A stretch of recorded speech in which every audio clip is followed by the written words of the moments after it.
Yeah, Yes. please go ahead. Yeah. So I'm Madhavanti, a PhD scholar at the CNS lab, working under the mentorship of Professor V. Srinivas Chakravarti. So what we do in my group is we um, try to model the hippocampus, uh, its functions, its physiological behavior, its spiking phenomena. So we are trying to capture the various behaviors through different modeling approaches, almost like looking at the hippocampus with different lens. Some of the works that are ongoing right now is a functional modeling of the hippocampus to see how uh, hippocampus phenomena translate to behavior. And there are a couple of physiological observations of the hippocampus, or I think we can say biological phenomena that are captured during these functions. So we try to capture these behavior as well.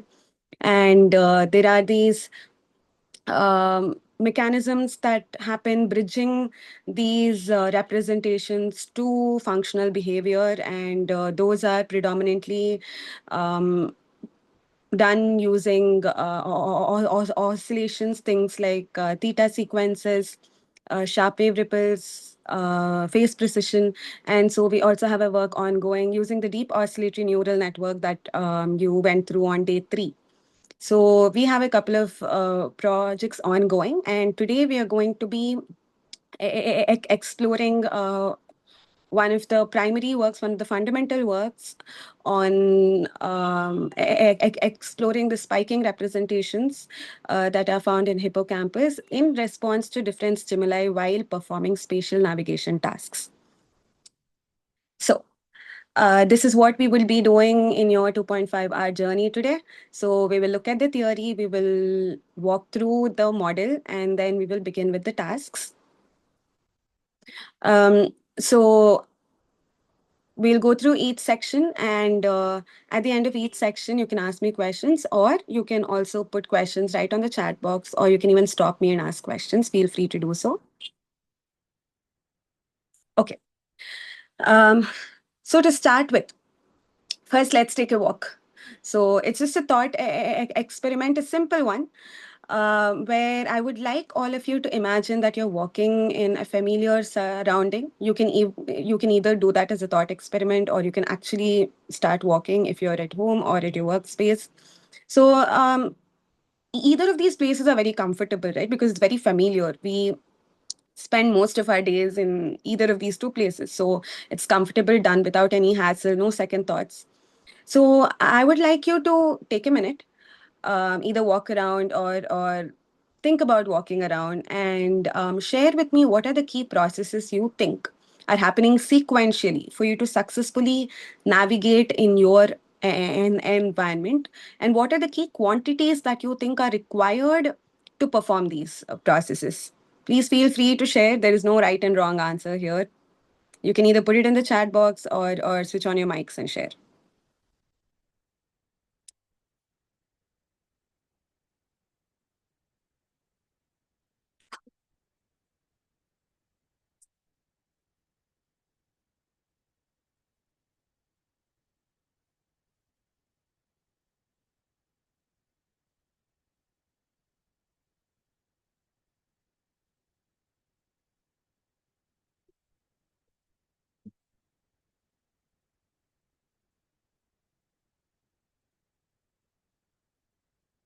I hope my screen has been visible all this while. Yes, Madhu, all clear. Okay. Good. Okay.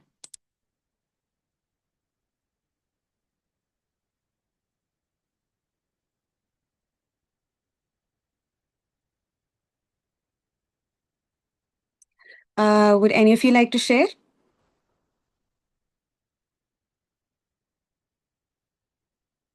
You can also type it out in the chat box. It's a very simple answer. So we are starting with this just so that we first gain the intuition behind what we are going to do today. And I think that's very important. Since it's a short session, it's very important that we gain the intuition first. That'll make solving the tasks much easier.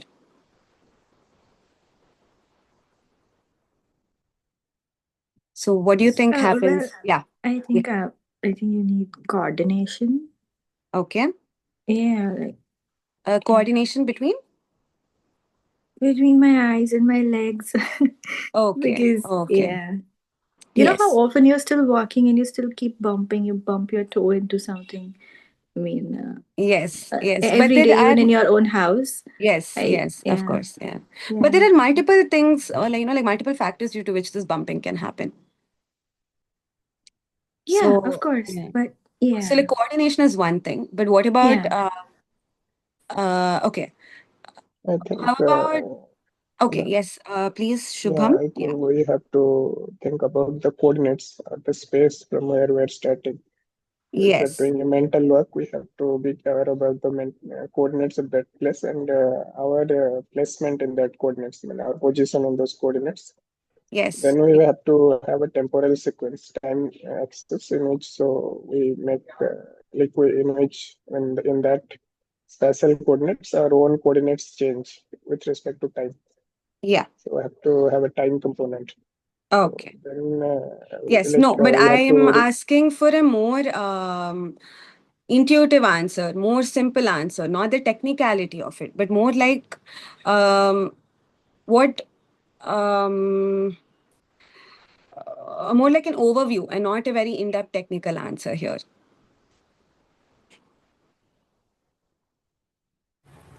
Identifying certain landmarks.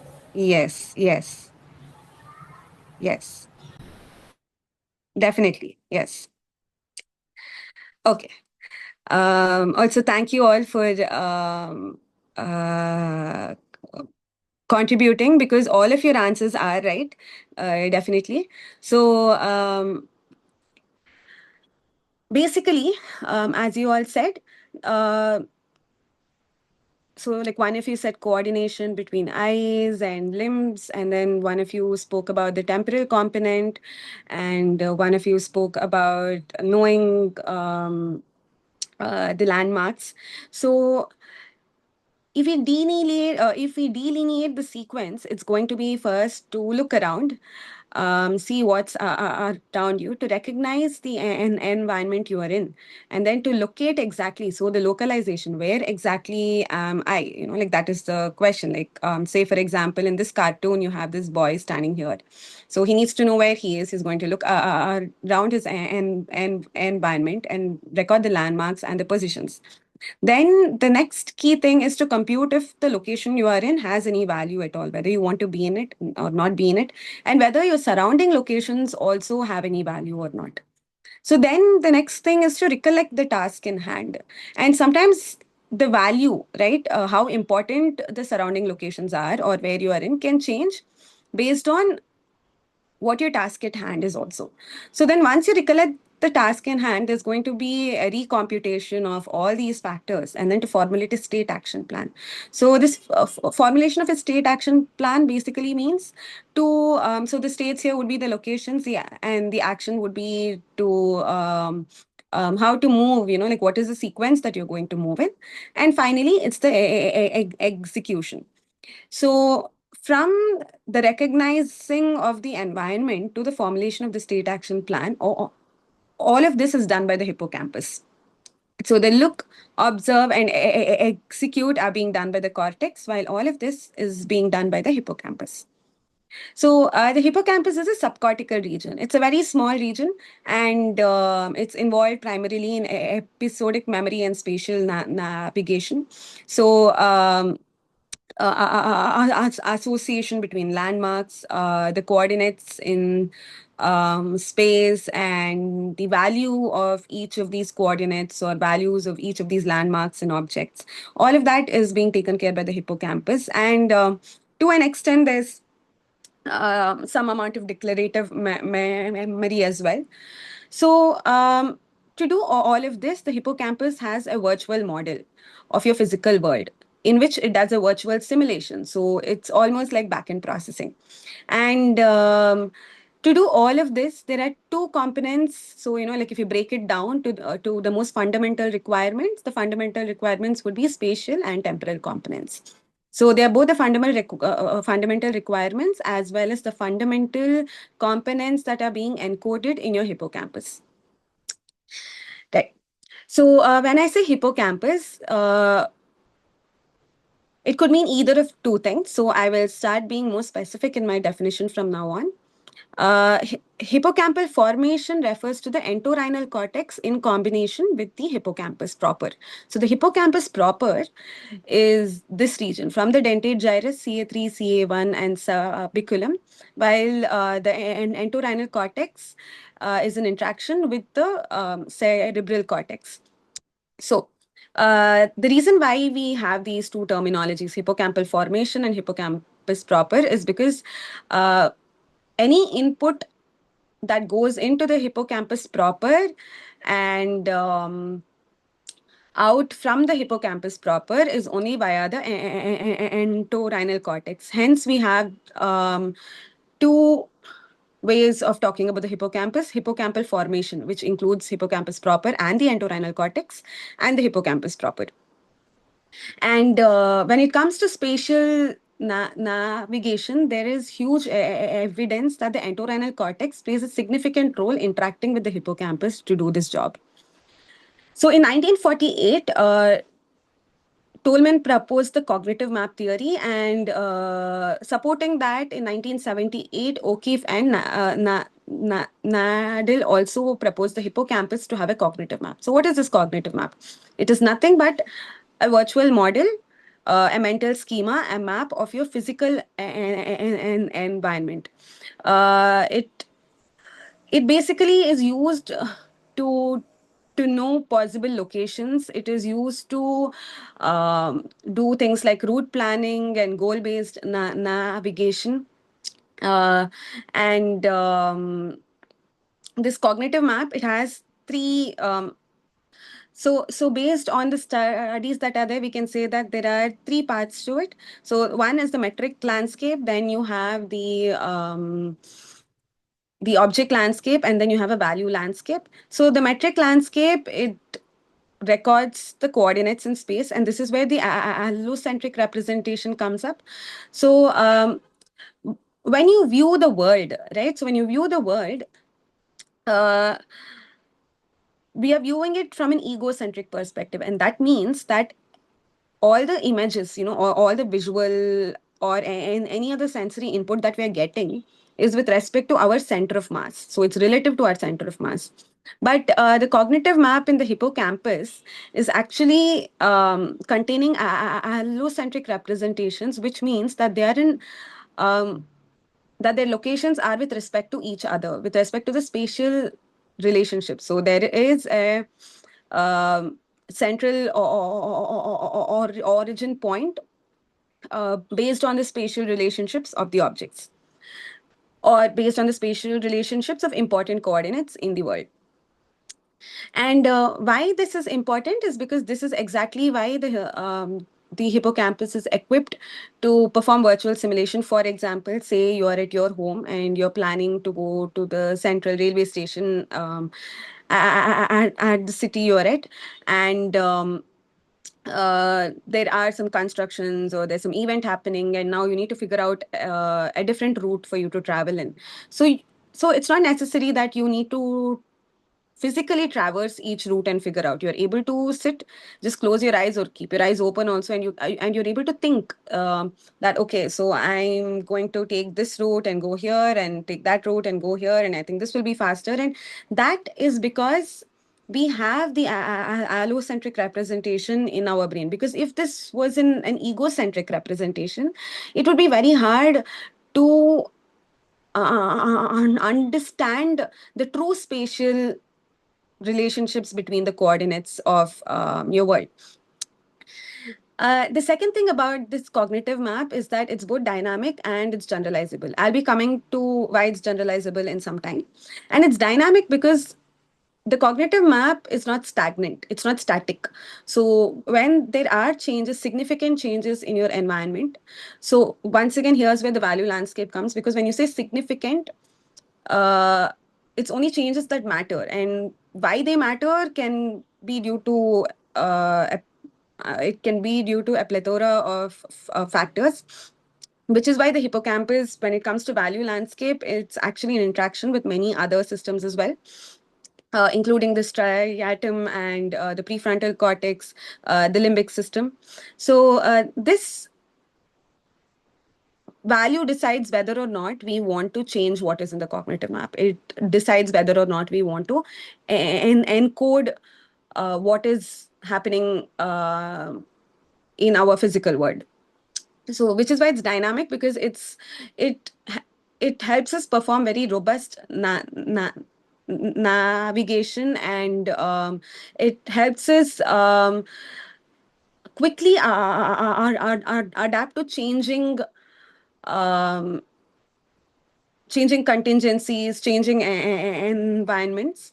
Hence, it's a very dynamic map. And as I already mentioned, there's the spatial and temporal component. So it contains spatio-temporal memory.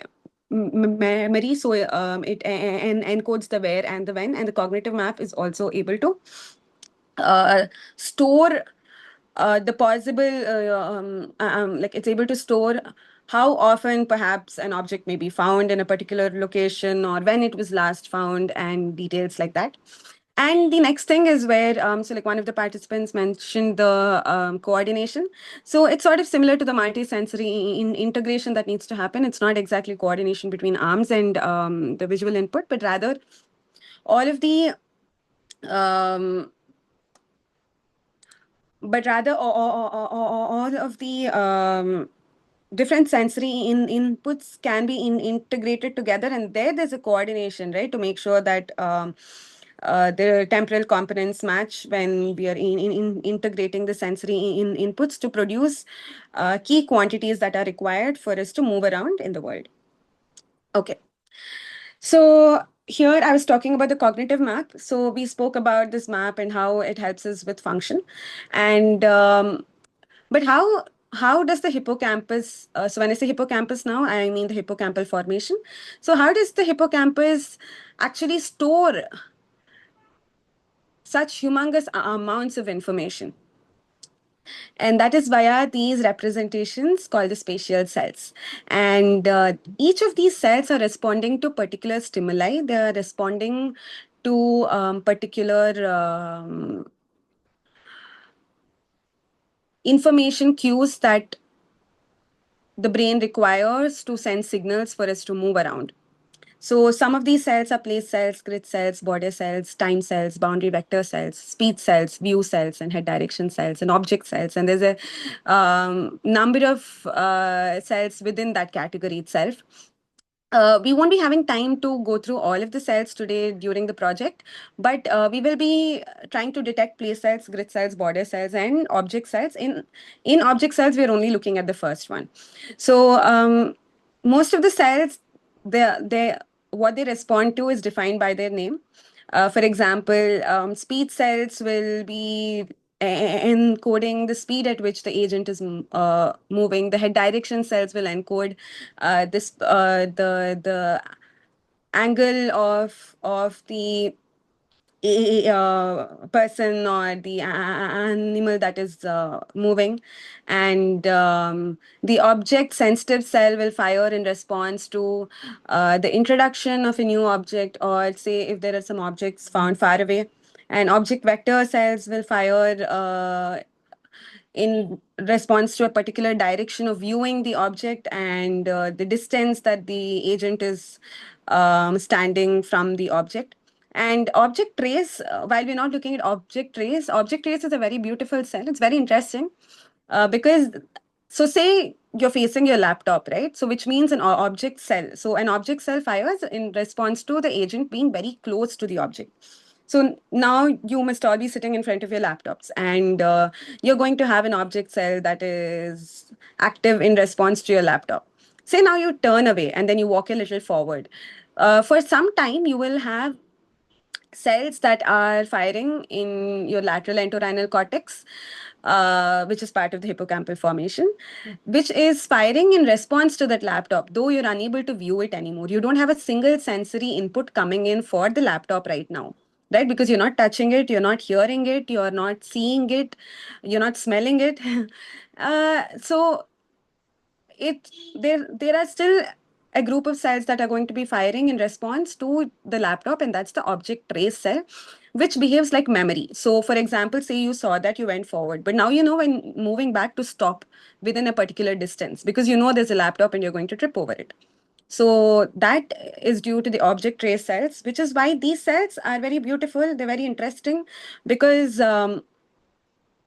by the combination of their spiking activity, by the way they respond in patterns and in correlations, our entire physical world is mapped. And this also enables us to facilitate robust tasks, robust navigation tasks. Okay. So we are going to look much more in detail into the cells that we are going to be trying to detect today. So the first one is the place cell, and a very popular cell.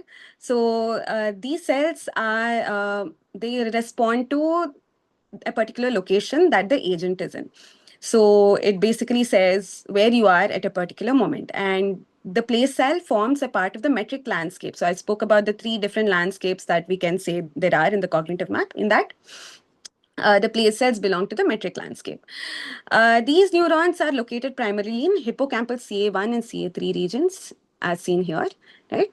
So, for example, if you see here, right, this is what you would expect to see. For example, I have taken these 2 from 2 different papers, and this is a trajectory of an animal in a maze, and it looks like there's a place cell for every location that the animal traversed in. And this is one more trajectory by Moser and Moser. And you can see that there is a big place field here, the firing field for the place cell, and where you see with the highest intensity is the center of the place field, and that is your place cell here. So when I spoke about generalization earlier over here, why the cognitive map is generalizable, it's because while there's a combination of place cells that are going to map the environment that you're in based on how you move around in the environment,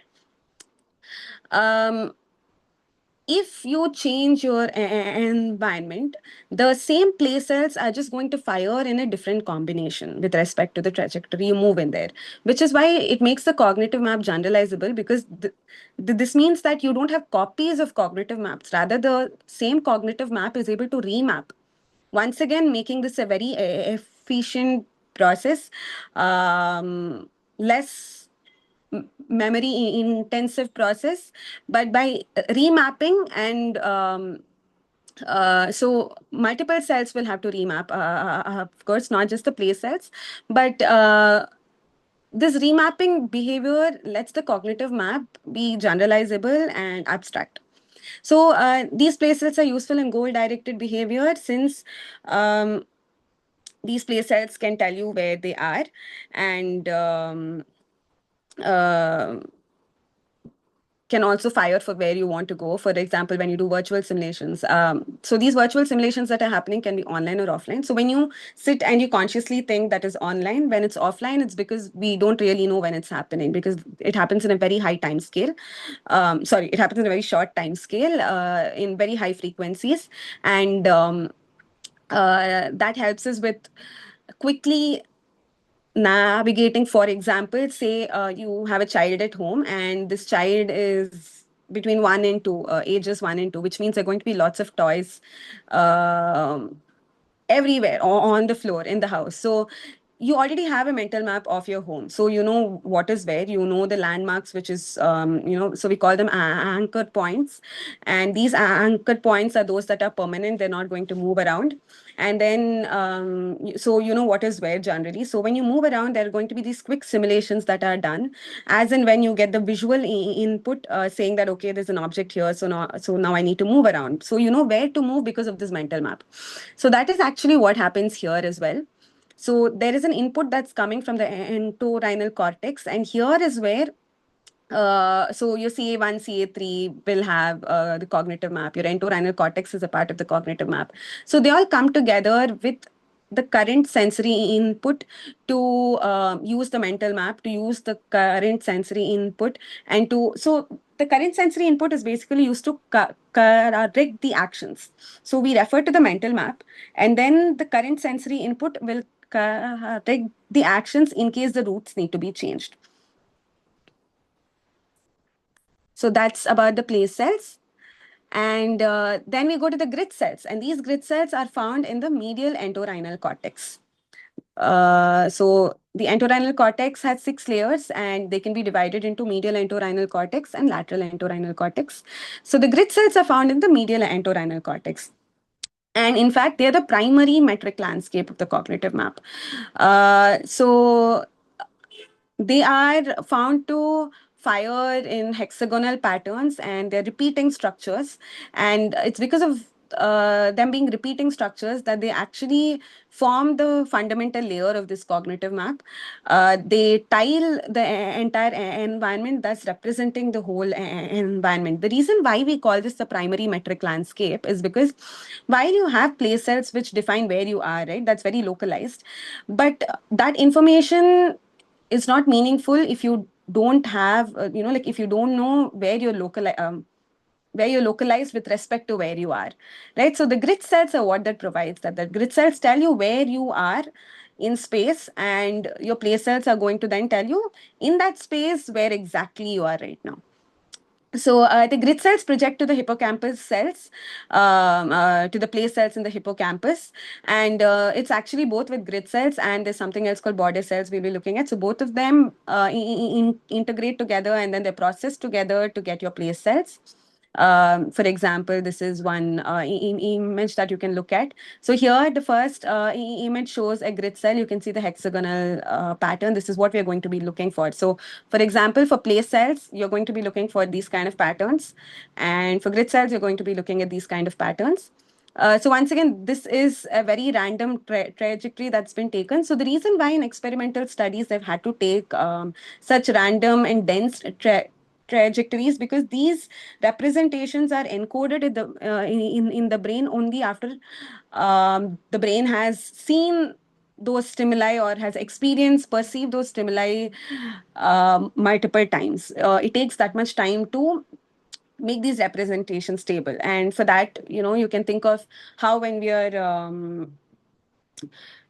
traveling somewhere, right, we don't really remember the route after a month or two, because maybe you haven't visited the route again. But say it's your route for like travel from home to work, or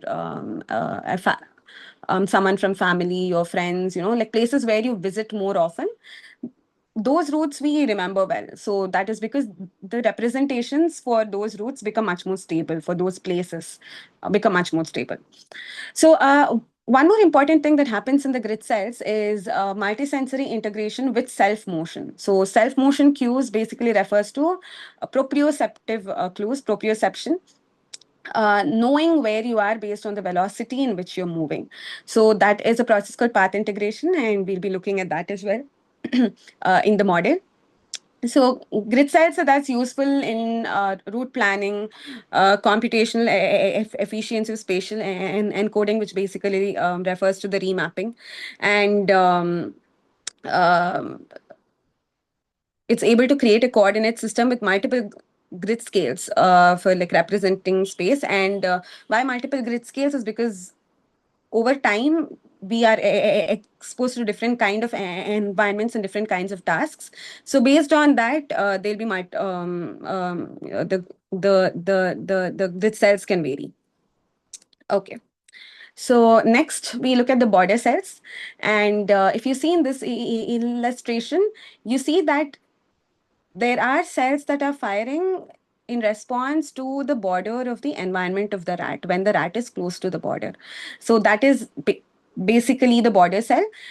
So there is selective firing of the neurons when the animal is near and environmental boundaries, and the border cells basically capture the geometric constraints of the environment, the geometric structure, which is why the grid cells and border cells together are projected to the place cells, because the border cells basically tell the structure of the environment, the constraints, the boundaries, while the grid cells map the content of the environment.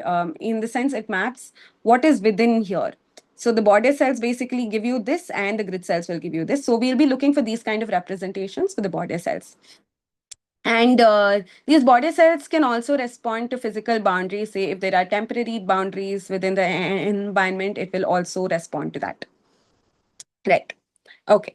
Next comes the object cells. With respect to object cells, these are cells that are active in response to an object in the environment. So for example, from this paper, you can see that they've just marked the location of this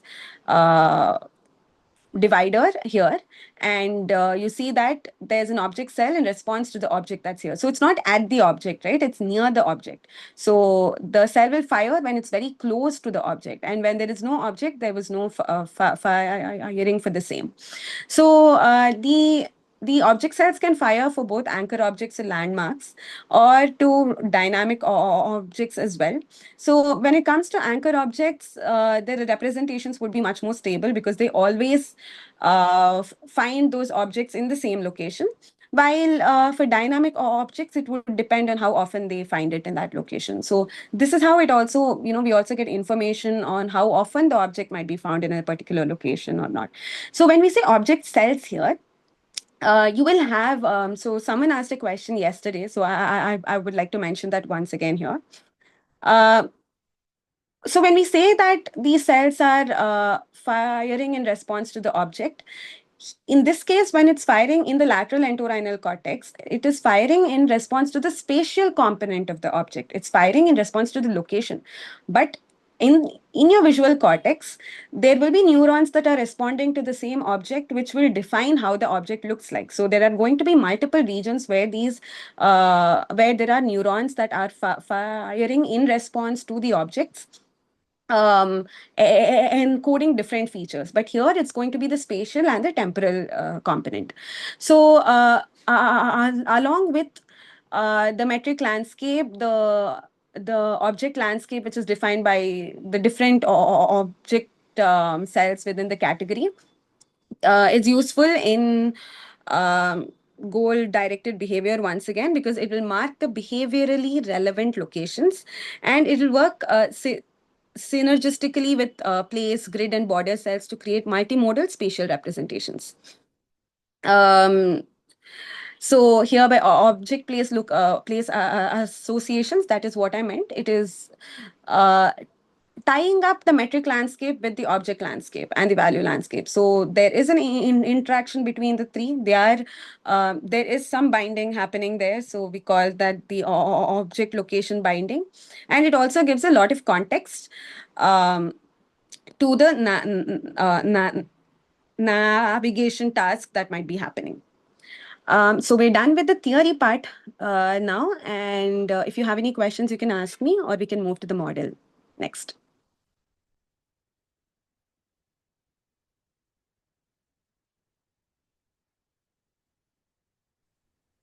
Can you elaborate the grid cells?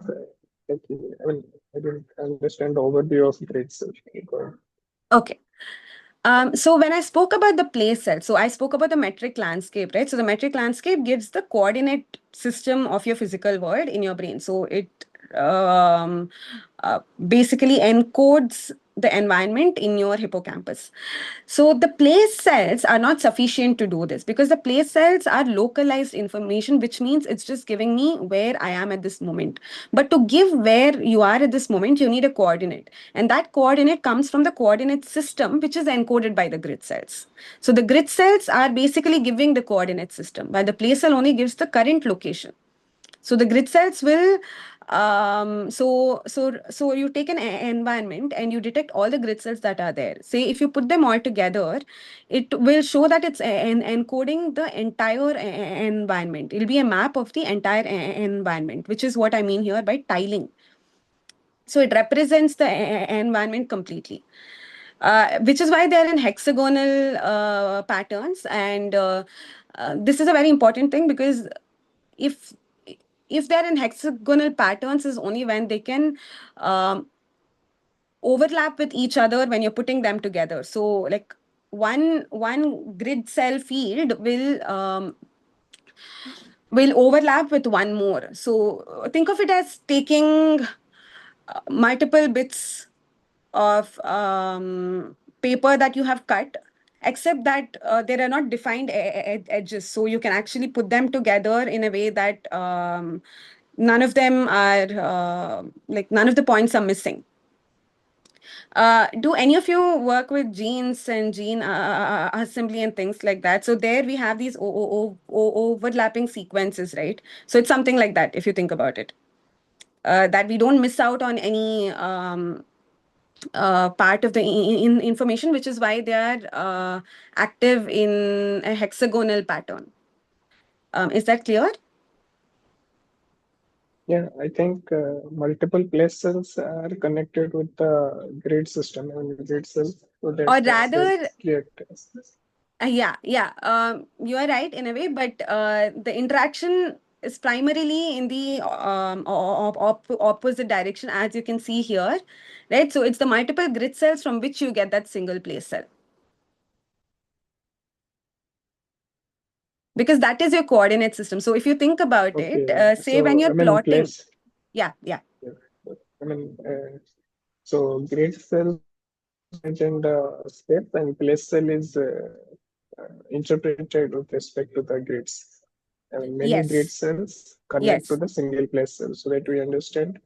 No, multiple particular grid cells are not connecting to a single place cell. More like you're getting, so based on your visual input and the grid cell, so your visual input will inform the grid cell where you are, and from the grid cells, it's going to pick out the location that you're at. So it is just like, okay, like you see your GPS map, right, on Google Maps, and then you look at your actual surroundings, and then you know where you are. So it's something like that. You have the map in your hand and you're looking at your surroundings. So that's when you're able to localize where you are on the map.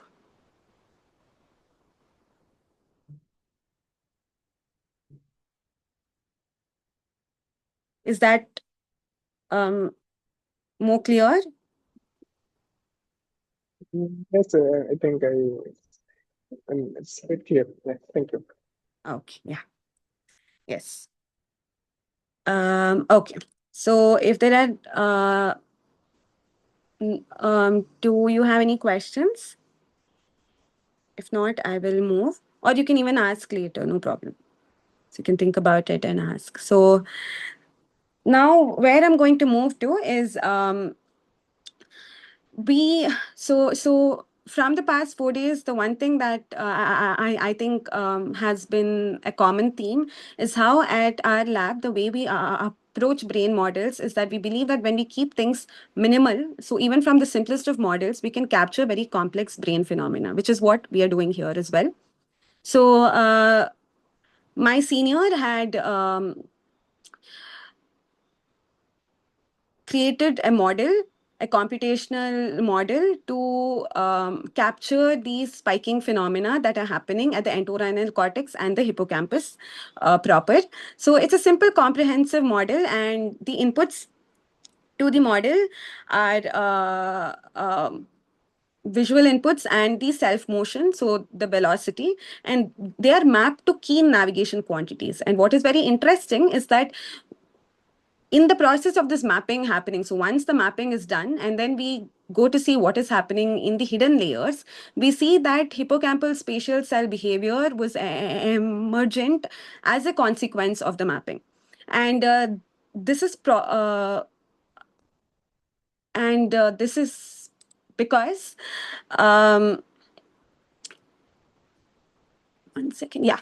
And this is because, when you take deep neural networks, the hidden layers are basically black boxes. We don't really know how they are doing the mapping. So then we need to interpret. So like once the training is done, we need to be able to interpret what is happening in each of the layers to understand how it made the mapping possible. And how the mapping is done is via a technique called backpropagation. And in backpropagation, it is nothing but to minimize the loss between, or to minimize the distance between the expected output versus what the network is computing. And this distance that we want to minimize is called the loss. So this loss is used to then train the different branches of the network, and over multiple iterations, the network starts learning which direction it has to move in. So you can think about it as think about a plate with a lot of wells. I think some of you might have seen this game that, I used to play this game. There was this plate with a lot of wells, and you have to throw in like marbles into it. And so you can think of this space like that, wherein you have multiple wells, and one of them is the right well. Right, it's the one that will map a particular input to its specific output. So you have to make sure that this marble, which are the weights, you need to move the marble in a way that it will go fall into the right well. And for that, you have multiple hyperparameters that we can tune. And I'll be coming back to this example in some time when we come to the tasks. So like I was saying, the key elements of this model is multisensory in integration. And here we are only looking at visual input, while this network can also further incorporate tactile or audio input, etc. So the multisensory input, that's visual input, and the self motion velocity, they both go into a graph convolution network, and that is reminiscent of hippocampus processing. And so that's basically at this location here, right? This region is where, yeah. Okay. Yeah. And the output is a 34-dimensional vector in the form of a population code, which gives out position in the form of x and y coordinates, and the head direction theta in degrees. And there is one neuron that represents a reward signal. Here, reward signal basically means it's an indicator of the presence or absence or the introduction of an object or landmark. And this entire model is a supervised learning model. So before we go into the model, what we do is we create an environment. We have created a virtual environment on the software Unity 3D. And in parallel, we generate a sequence of points stochastically that is imposed by restrictions on collision, sudden turns, and speed constraints from the real world. And these sequence of points are then interpolated and smoothened using a spline algorithm. And these points are smoothened so that we can generate movement information such as the head direction and the x and y coordinates. So this trajectory is generated for a point agent. And now this trajectory is then placed on the point agent inside this virtual environment, which is a camera. And the point agent navigates inside the environment on the 2D stochastic trajectory, and images are captured. So they're basically frames of the video while the navigation is happening, that is corresponding to each point. And the field of vision is 120 degrees for the view, and the agent's POV is also at a certain height from the surface. The dimensions of the environment are made sure that they're synchronous with the bounds of the trajectory. So from here, once we have the image frames, we have the head direction, X and Y ground truth, we move on to the network. So this is how the network looks like. This is the medial entorhinal cortex equivalent. This is equivalent to the lateral entorhinal cortex, this part where we get the visual input. This is the path integration layer, the path integration module, which contains the head direction layer and the path integration layer. And here we give in the velocity information. So this is the graph convolutional network. So both of them get processed and go into this. It is similar to the connections or the interaction rather between the entorhinal cortex and the hippocampus proper. And the D1 to D3 is a naive representation of the hippocampus since it doesn't contain the explicit features of the dentate gyrus or the CA3, which has recurrent connections, and CA1. So one of my works now includes to so I mean, like we are having an ongoing work to now define the hippocampus proper, to include its features when we are doing such problems, such tasks. And currently, this is a supervised learning model, right? So it is predicting your XY, the theta, and this indicator signal, which tells you whether there was an object that was perceived by the agent. So there's one important point here. So when we are doing the back propagation, right, I mentioned that there are these loss functions and that these loss functions, they help the model to learn to map to the right X, Y, theta, and the indicator signal. So we have defined certain weights for these losses. By weights, I mean factors that you multiply with each of the losses. So there are 3 separate losses for each. So I mean, there's 1 separate loss for each, making 3 separate losses, and each of them are multiplied by a factor. So say if you multiply XY with 1 and theta with 1 and 0 to reward, it means that there won't be any object cells found here. So it's not acknowledging the objects at all. While say you improve the reward to 1, or I mean you increment the reward signal to 1 where the object is placed, right? That is the factor you incremented to 1 to where the object is placed. Then what happens is that it acknowledges that the object is there. So these loss factors, intuitively what they do is they are telling the network when it's training, they're telling it that this information is important. So based on the factors, so whichever factor is higher, that information we are telling to the network that it's very important. So we are basically like think of it as, like you're holding it to the network's face and saying, listen, this is important, you need to learn it. So that is exactly what is happening when we use these loss factors. Kindly note this down. They'll be referred to as alpha, beta, gamma in your task. So the loss factors is something that you will have to work with. So I also mentioned about the plate with welds, right? And I was talking about how we need to guide the marble or guide the weights of the network. So by weights here, the weights refer to the connections between each of the layers in the network. So basically these weights are what are doing all the mapping.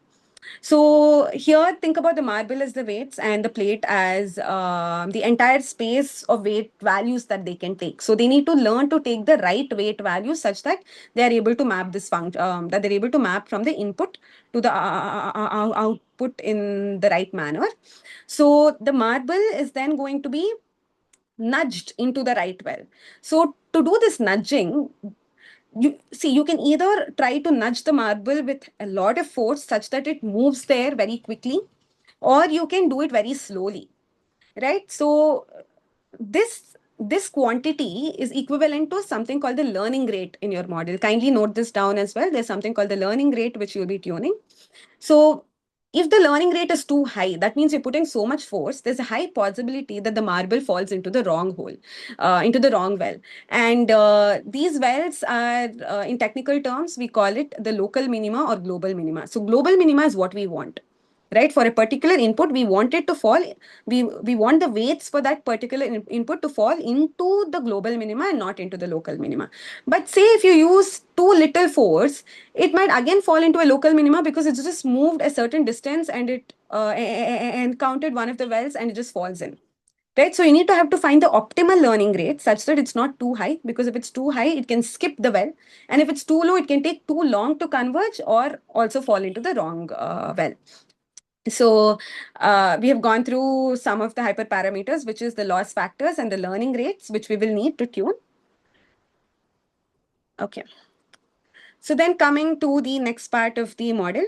So I spoke about the architecture, and just a quick brief about what is happening in the path integration. We don't really need that right now, but I would like to give an intuition behind it.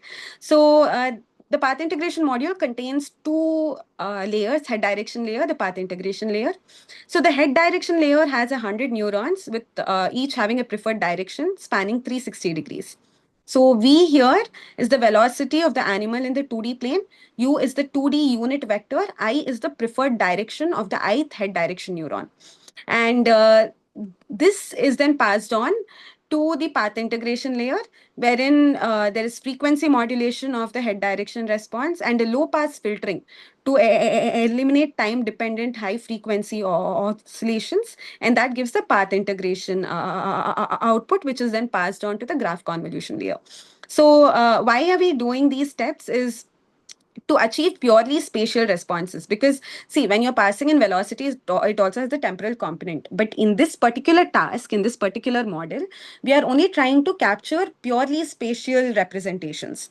Hence we are doing the low pass filtering, and we're also doing it to block the high frequency signals, since navigation is has been observed to happen in the theta frequency, which is between 4 to 8 hertz. So once this is done, we also have PCA done on the input data by calculating the covariance matrix, which helps us capture the grid cell representations. Okay. So this is an example of one of the results that we got using the model. So this is an example of what you're expected to see when you're doing the project today. You have the place cells, and then you have grid cells. You have the border cells, and these are boundary vector cells, which we're not looking at. They are basically, they encode the distance between the border and the agent. So here the border cell is just depicting where the border of the environment exists, but the boundary vector cell encodes how far you're from it. And then you have the FNG cells, which are for object cells. This is an object sensitive cell because it's firing far away from the object. So the agent is being told that, okay, there's an object at a certain distance from you. Right, and here you have the representation of the object cell and the object sensitive cell, which can happen, and I will come to that when we talk about the detection. I'll come back to F. And this is just a pie chart representation of the percentage of cells that have been found for that particular task and trajectory. So basically the trajectory for this one was this, right? Here, and we got cells that look like this.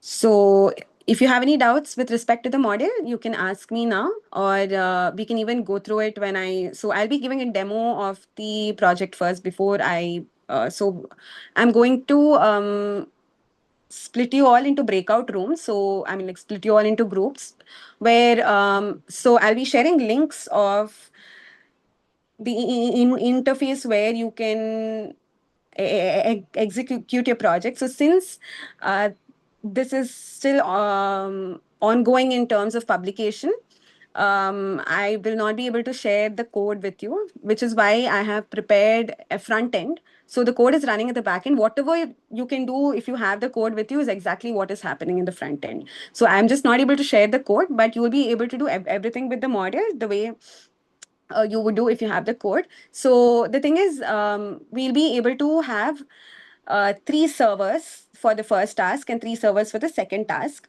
So I will be splitting you into groups, and one person can take charge in each of these groups to share the screen and to open the link, because when we are training the model, there will be a little bit of queuing. But for the second task, we don't have any training of the model, so that everyone can open, but one person can still share their screen. So you can discuss together and tune the hyperparameters. Okay. So the first task, we are going to be selecting, so like once I've split you into groups, you're going to be selecting 2 environments to train on. I am providing 4 environments here, right? So this environment is, so all of these are circular in nature. And before we begin the task, I'll also be giving a demo of how the virtual environment looks like so that you have a better picture of it. So as you can see, this is the starting point, this is the ending point, and the trajectory has moved in different directions. It's a random exploration that has been done. So we have the frames ready, captured for this trajectory for each of them. So you can select one of them, and I recommend not selecting this as the first one, but to select one of these as the first one. And the second environment can be either of them, right? And so here the object is located at 1.11 comma 1. Here it's located at 0.92 comma 1.09. Here we have 3 objects, right, which are placed simultaneously. Okay. So once you select the 2 environments to train on, you will tune the parameters. So I provided sliders which you can use.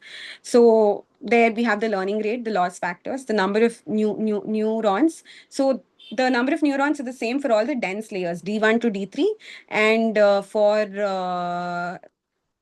the path integration module and for the visual input module, which will be called the LEC, MEC layers. For that, you have one dimension of the number of neurons.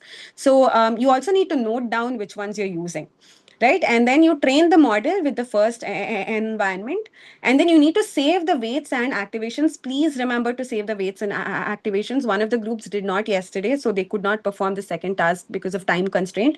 So please ensure that you save the weights and activations, right? And then you'll be able to visualize the firing rate maps of the environment, and I'll come to that in a bit.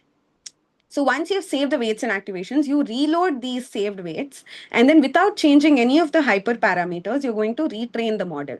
You might have to change the loss factor if you're moving from the no object environment to an object environment, because you want the model to see the object, right? So you might have to increase the loss factor for the reward. So the only thing you will be changing is that when you're doing the retraining. So once you retrain, again, please save the weights and activations so that you can visualize the firing rate maps. Since we won't be able to return to the same breakout room if we complete task 1 and come out, I'm going to go through the theory for the second task as well. And I hope I'm not going too fast either. I would like to just begin the actual practical part soon so that you all have more time to spend on it. So please feel free to ask any doubts you have, and I will be coming to each of the rooms. And so you can ask me your questions then, or you can put it in the chat box. Okay. So now we come to detection of the spatial cells. And before we do the detection part of it, right? So before the detection part of it, we will be first creating the occupancy map. So once you've trained the models, we are going to input.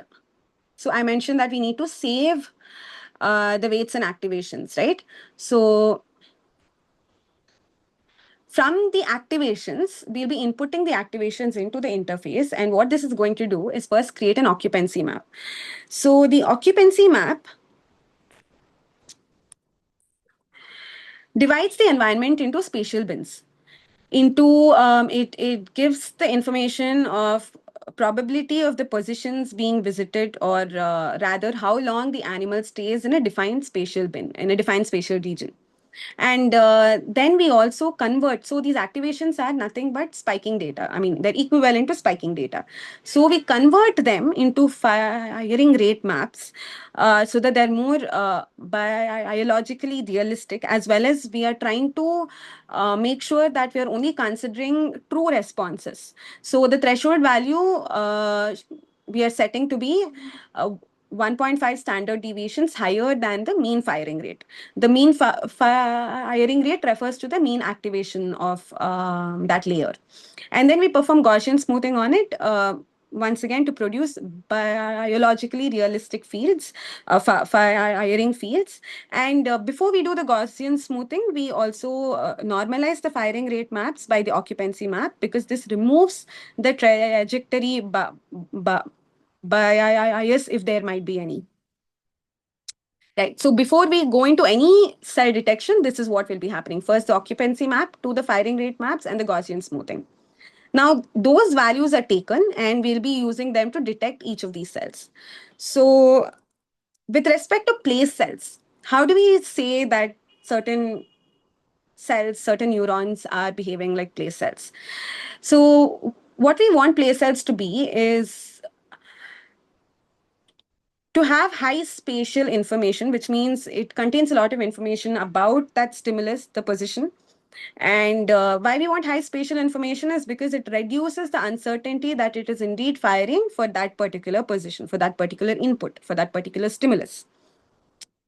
And we want low sparsity, because that indicates that there is very concentrated firing in a small area. That basically tells us that it is localized to that area. So while there is high firing or high spatial information, it is also localized only to that small region, right? So what we try to tune here is the threshold value we give for spatial information and sparsity. So from here, kindly start noting down. I hope you have a pen and paper or your laptop or anything else where you can note down these things.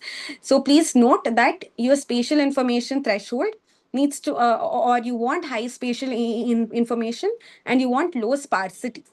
So high spatial information, low sparsity, and we need to find it, and we need to tune the thresholds to get this trade-off between them, to get the optimal number of place cells that are indeed there in the network.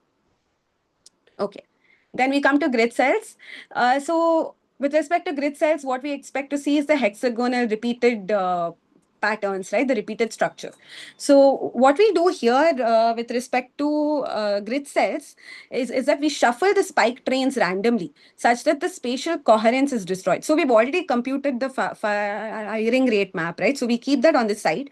Then we shuffle the spike trains such that spatial coherence is destroyed. And then the smoothened firing maps are recomputed. So this creates like a null distribution for the spatial structure. And we compare the real the first firing rate map periodicity with the shuffled firing rate map periodicity. And we classify those cells that retain the spatial structure as grid cells. So this is in fact a basic test, because you also have something called the hexagonal score, which is used to classify grid cells. And these but again, we're not going into it. So basically, you can first test the periodicity and then you can move on to the hexagonal score. But this gives good results as well. So for today, we are only sticking to this. And so here, what you're going to be tuning is the number of firing fields that you're going to consider together. Meaning, since a grid cell does not just encompass one location's firing field, right? It encompasses multiple locations together.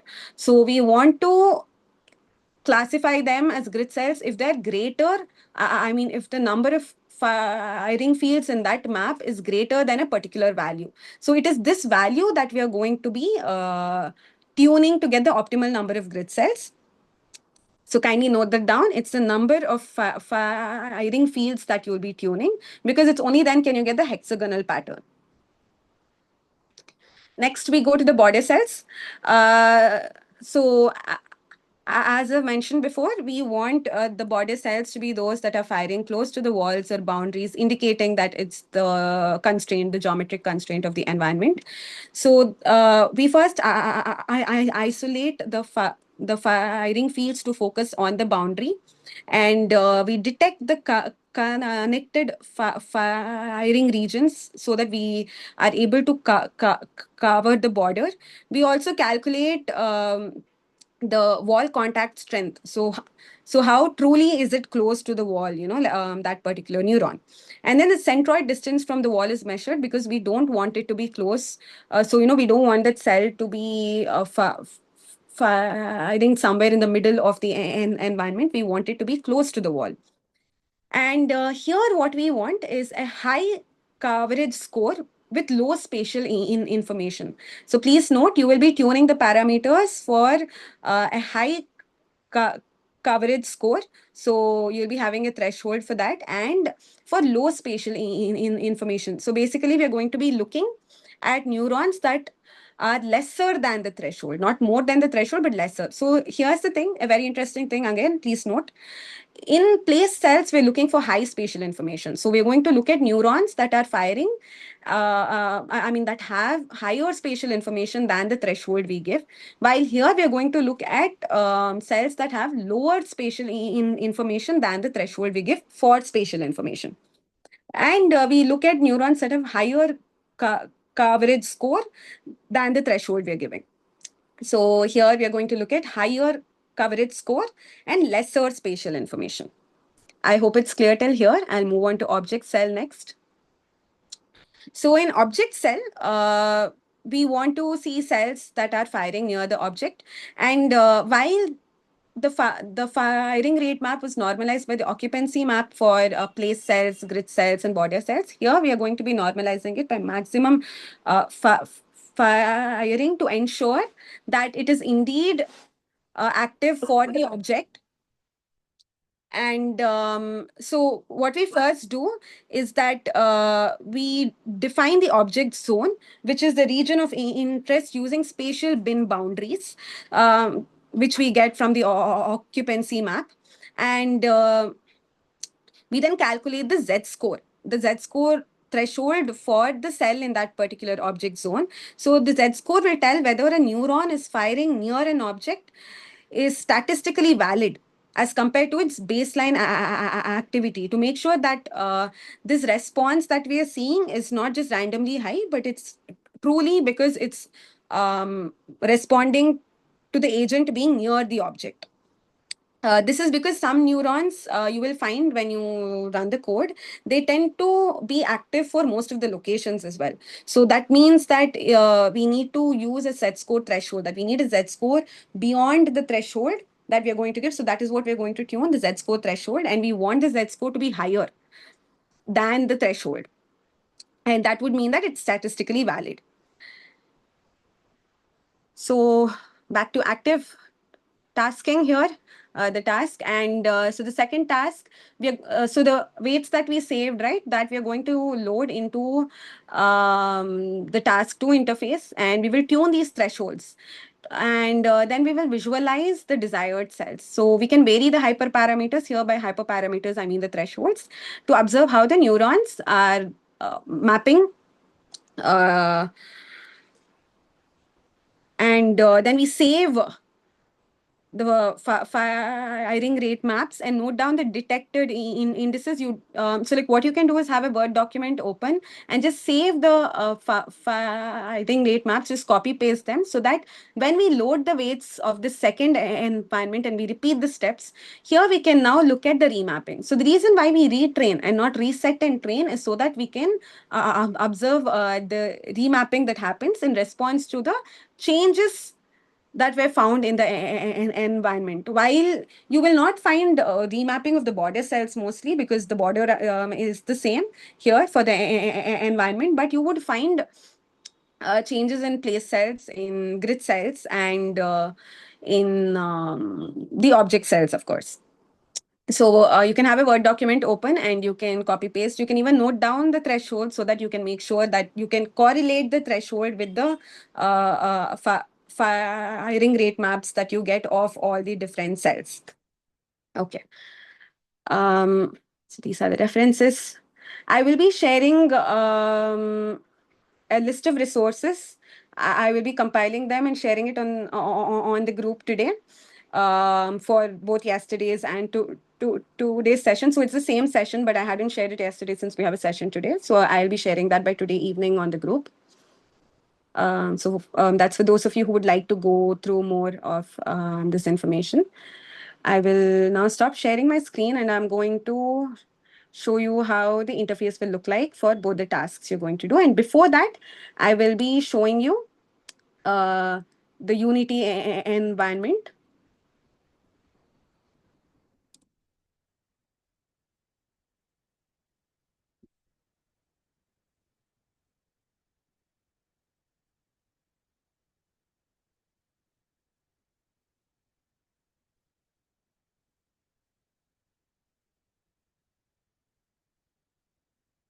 I hope you can see my screen. Sindhu, can you please confirm? Yes, Madhu. Visible. Yeah. Okay. So the environment looks like this. So as I said, it's a circular environment, and this is the Unity software. So this is a circular environment, and so the reason why we have colored walls is because as the agent moves inside the environment, we currently don't have a lot of features in it for it to be able to distinguish. Hence, we are giving these walls, and especially when it's circular, you need the differences between which part of the circle the agent is moving in. So these colored walls let the network know which part of the circle the agent is in right now. So my camera here, that is the point agent. So now we're moving into the environment, right? Yeah. So now we are here inside the environment. So what we do is we have a player controller here, which controls the trajectory. So this player controller within the script, so it's a C hash script, and within this script, what we do is to input the 2D stochastically generated trajectory, and such that the camera will move around in that trajectory. And say I place one of the objects here.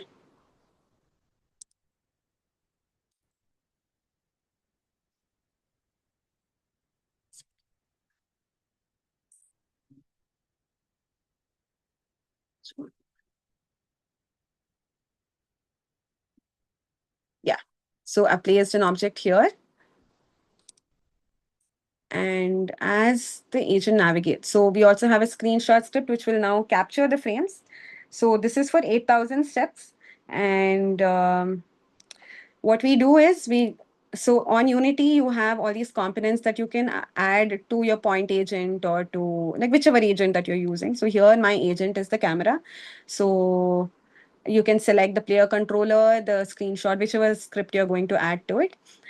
So currently I'm not capturing the frame, so I'm not selecting the screenshot. But for now, just for the demo, I would like the agent to move around in the trajectory. So you can place the objects by um, giving its location in here. Okay. Yeah.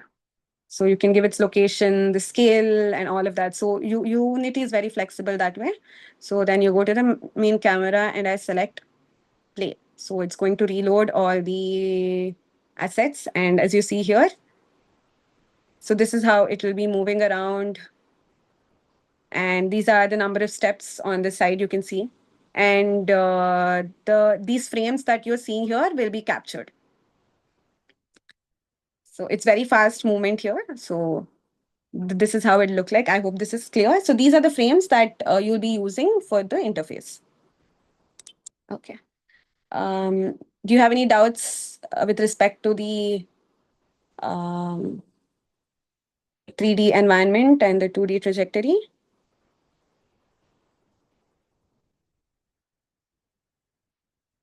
Please feel free to ask any questions because I'm in case I'm going too fast.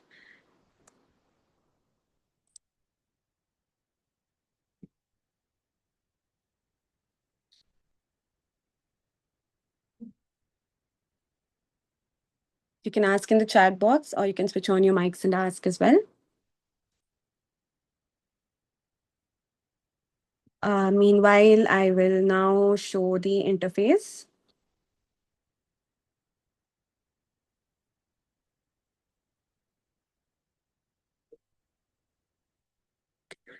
Sindhu, so I think there are 9 people today, so we can split them as 3 people in each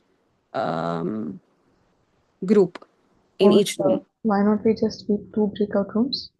No, so if we do 3, right, then more people can run the code. So if you do 2, there'll be 4 and 5. So Oh, instead, what I want is for more people to actually like The server might do the damage. hands-on. Okay. No, the server is fine. Server is fine. I want more people to be able to All right. play Yeah. around with the, We'll yeah, do 3 breakouts. yeah.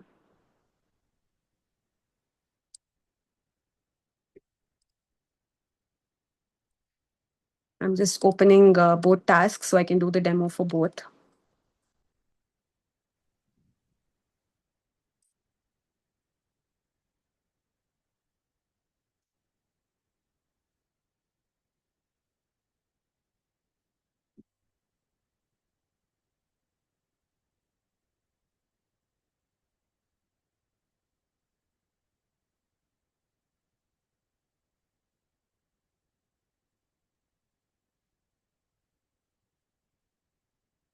All right, I will begin the demo now of the interface. Okay.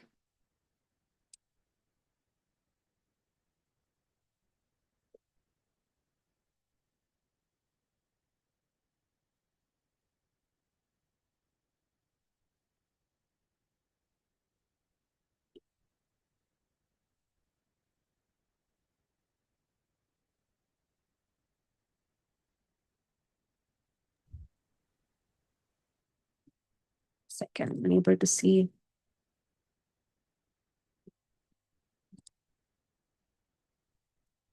Oh, oh.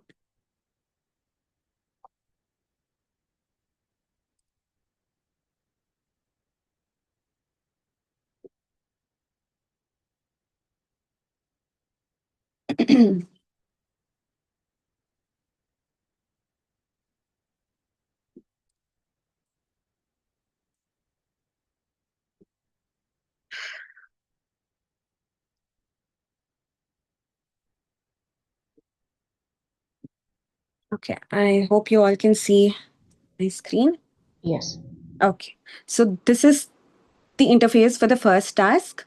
So here you see the environment type. So you have the 4 environments, no object, 1 object at 1.11, 1, 0.92, 1.09, and the 3 locations. So these are the loss factors that I was talking about. So if you put 0, then it means it's so like for the reward factor, if you put it as 0, then it's not going to look at the object at all. So kindly note that if you're looking for, that if you want to see object cells in the environments with objects, you need to change the loss factor to 1 when you're training for the reward. Or if you're looking for 3 objects, then you need to increase it further because 3 objects means it needs to really process the information that there are 3 objects. And please remember that in the circular environment, whether or not you give the loss factor for reward, you will not be able to see object sets just because there are no objects in the environment. So you first select the type of environment. So please select the first and second one, not together, of course. I mean, like just like select it within your group, and then you select the first one here, and then you select your weights. Please don't change the number of steps because that is fixed right now because we are giving 8,000 trajectory, 8,000 steps in the trajectory files you'll be using. And you can increase the epochs to 100 or even 200 and keep for all of them. because the one with 3 objects will need more number of iterations. So here's where you have the learning rate.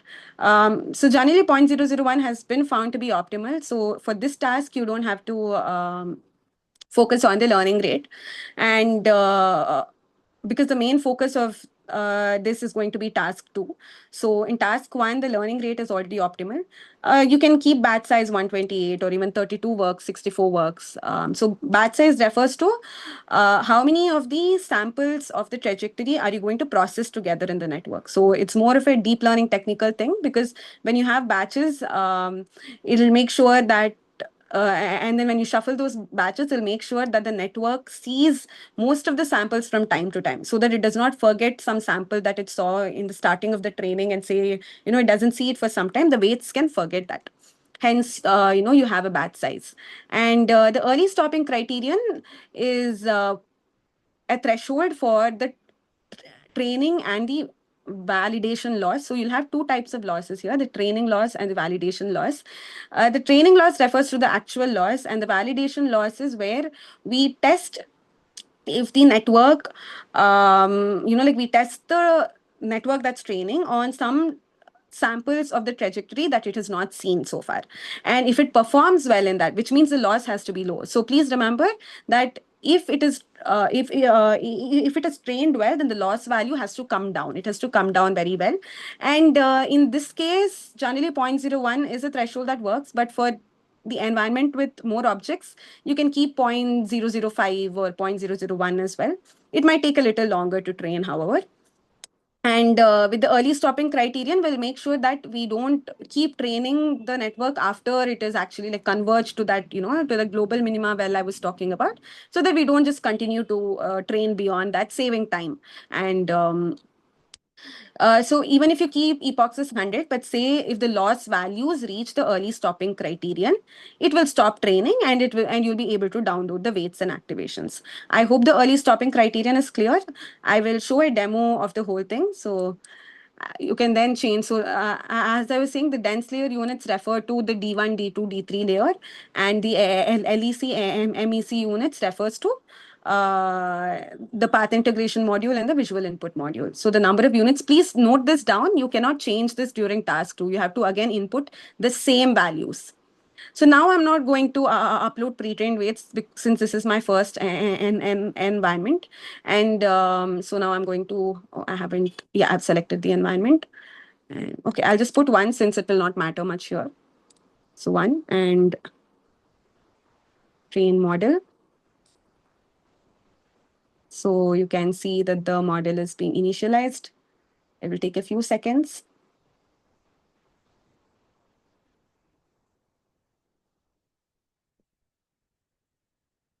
There. So it stopped at 4 because I think it met the early stopping criterion.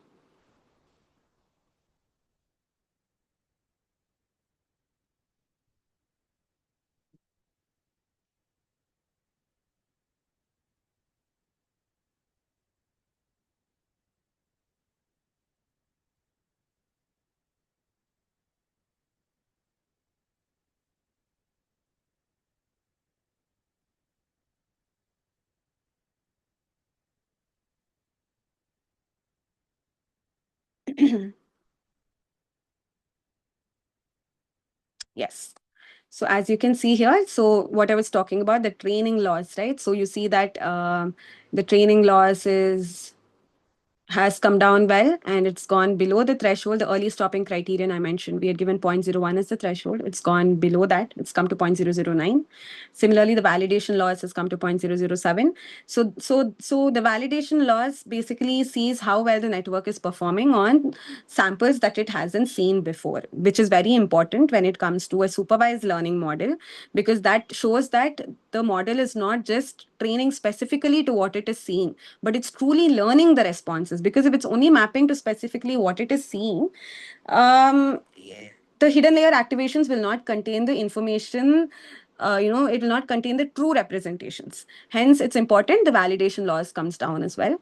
So then once the training is completed, models and activation is saved. So here is where you have to download. Again, I emphasize, please do not forget to download these two. These are very important. Please do not forget to download these two for the second task. So once you download them, you can look at the firing rate maps.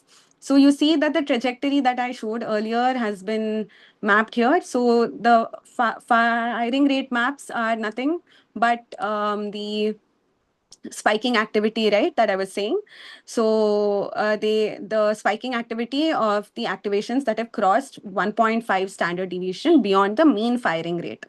So the neurons that are at 0 here are those that whose activations do not really, or those that have not been used for the mapping. Maybe they were not required, like this was sufficient.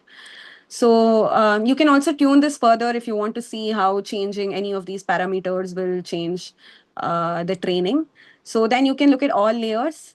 So if you open all layer visualization and zoom in a bit, you can see the layer name. So D1, D2, D3, the LEC is the visual module, MEC is the path integration module, and graph LEC is right before the graph convolutional network, between the visual and the graph convolutional network. Graph MEC is between the path integration module and the graph convolutional network. Right, so you can look at all of this. Then you reload the model weights here, right? So you've saved this and you reload this and then see if you have to change any of the loss factors. Please don't change any of this for that. And then maybe you can change the early stopping criterion alone. So you can change this and this when you're retraining. So you have a task guide here to just go through if you have any doubts with which step comes after the next. But I'll be coming to each of your rooms and we can go through any doubts you have. Right, so this is task 1. Once this is done,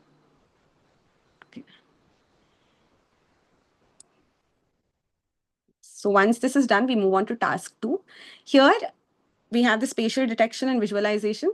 So you have the place cells, grid cells, border cells, and object cells we want to detect. So circular, so I'm just taking the same environment again. And here is where you have to drop in your activation file. So here, right, you have the download activations, this one. This is what we download. And this we input in here for the first environment. For example, I am putting this one. So remember, I had put 16 and 32 here, right? So I need to input the same because here, as you see, I've input 16 and 32. So I have to input the same here. Sorry, I have to input the same here. And now I'll select the cell types I want to detect: place cells, grid cells, border cells. And I will change. So sometimes the spatial information threshold that we want for place cell and border cell can be the same, which is why I've put this. So you'll be having the same threshold for both. So you can use the same one. Since we are looking for it in the same network, you can use the same threshold. So place cells we'll be seeing for spatial information higher than say 0.3, and border cells we'll be looking at for spatial information below 0.3.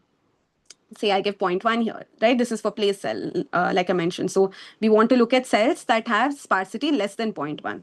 And we want to see grid cells that have continuous firing fields greater than 3.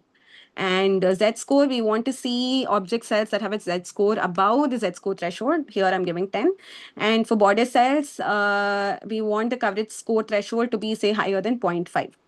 And if you are looking, so right now I have input the environment without object. If you put for, like with object, and for especially this one with multiple objects, see, when you're looking for object cells, you can only look for a specific object and not for multiple objects together. So then you will have to select which object. Similarly, even when you are selecting one of these two, right, the one object at 1.11 or one object at 0.92, you have to still go and select which location you're looking at and also select the object cell. So I will just run this now to show you how it will look like. So again, here we have a task guide that I've given here. So you can come back and refer to this. So the visualizations are ready. So if you see here, this is for place cells. So the name of the cell will be given here. So place cells, we see 5 place cells. And so as I was mentioning in my presentation, we have more number of place cells concentrated in the dense layers, that is in CA1 and CA3. So D1, D2, D3, like I had mentioned in the starting, is a naive representation of the hippocampus. And as you can see, you have high concentration of place cells that have been found here. While you still have a couple in the other layers, which is basically because there's some amount of spatial information there also, which has been which is contributed to say grid cell and border cell, which is why these cells are also still firing there. So here's how the place cells will look like. We might have to tune this a little further, maybe. So you can play around with this. You can play around with the thresholds. For now, the firing rate map threshold parameter and the resolution parameter need not be changed. So those are optimized already. And we have grid cells. For some reason, they're found in D2, D3, and not in LEC, MEC, which means we need to further tune it because we want to see them here also. So maybe we need to tune that further or train the model better. So please remember that if you don't get cells in expected regions, it could also mean that you need to train the model more, that you need to train the model further. So today what I'm going to do is I'm going to keep all of them active so that in case this is not working, you can go back and you can train that, download it, and again test your representations here. But you can see this one has the hexagonal pattern. This one not so much, this one not so much, which means these are not truly grid cells. We need to still tune further. So this one looks like a true grid cell. Okay. Then we go to border cells. We find a lot at MEC, which is what we want. So you can see the border cells here. So most of them are true border cells. This one, I'm not so sure. But this one and this one and this one and this one, they all look like border cells. So this is what you will be doing. Yes, so I think I've covered every important thing that you need to do. So I hope you understood the significance of every hyperparameter here and how they will influence what you're trying to do. And similarly here, I've already given a hint by making sure that the spatial information rate is same for place cell, border cell, which you saw has worked here quite well. But I think that when I trained here, maybe I need to put my early stopping criterion a little lower and let it train for longer. So it only trained for 4 epochs. So most likely the grid cell representations are yet to be learned. So then you can go back, or maybe now itself in the starting, well, I've shown you that that doesn't work. So you can actually put maybe 0.001 in the early stopping criterion, train it, let it train well, and then maybe you'll find the grid cells here. So you'll also have to do a bit of tuning here. So I'll stop sharing now. Do any of you have any doubts, or shall we move on to the task directly?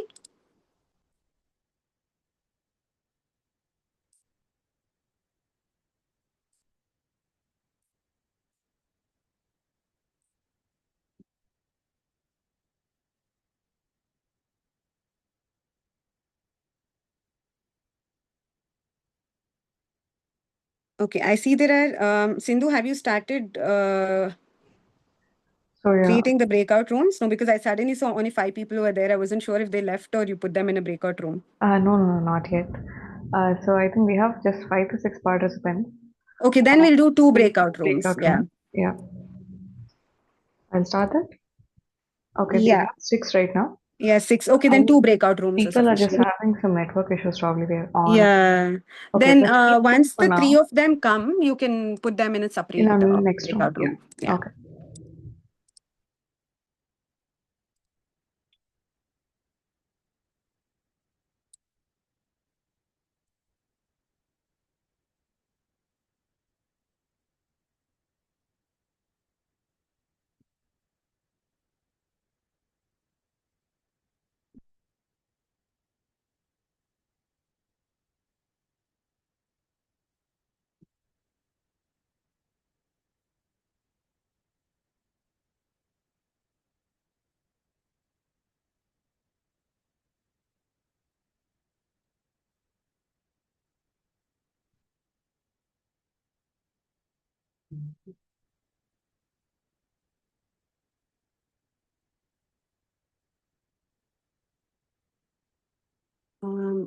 Hi all. So I will be sharing I'll be sharing the link with you now. No, Mother, you're still not in the Oh, I'm breakout room. You're oh, talking I'm in the still not main there. room, I guess. Oh. You Oh moved to. no, I am there. I've muted my audio there. Sorry. Yes. I'll Okay. mute my audio here and I'll go. Has Saba been put No, into not yet. Yeah, she's in room number 1, but she hasn't joined yet. I'll just move Saba, can her. you please join? No, actually she said it's quite late in the night for her. Okay, I think she's gone. Yeah, she's reached. Okay. Yeah, she's in room number 1. Yeah. Okay, then Okay. I'll mute myself here. I'll go there. Yeah. Yeah. Where do I go? I go to room 2? Yeah. Okay. I'll be coming there also now. I'll just share the Yeah, links just, and then we can okay. Yeah, okay. share. Thank you, Sindhu. That's okay. See you there.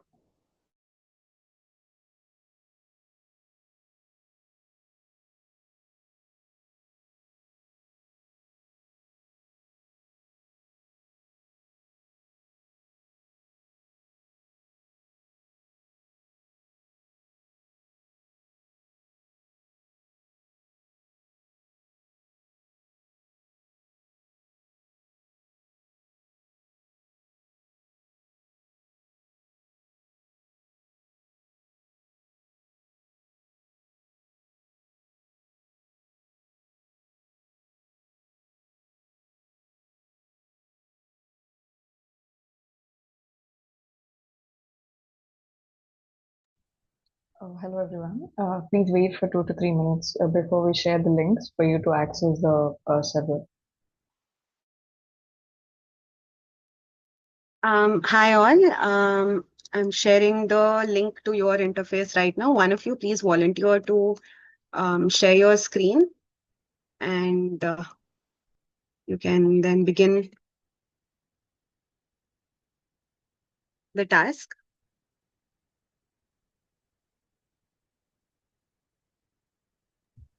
So the links are being shared in the chat Can box. one of you please share your screen?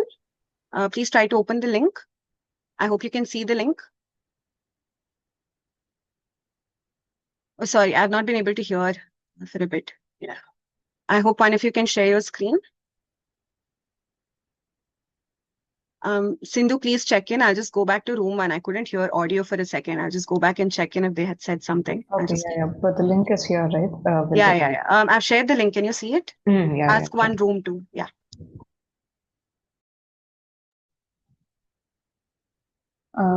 So can all of you just open the link in the chat box given? So we'll start with the first task of looking at the firing rate maps and see how the neuronal activity is there when the agent navigates in a space. But what's the name of Realme RMX?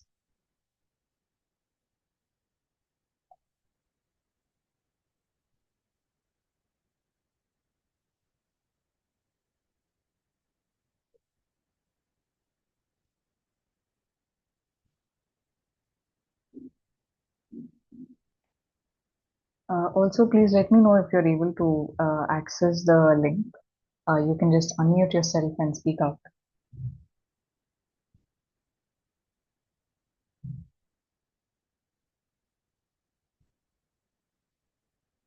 The link that is sent in the chat box.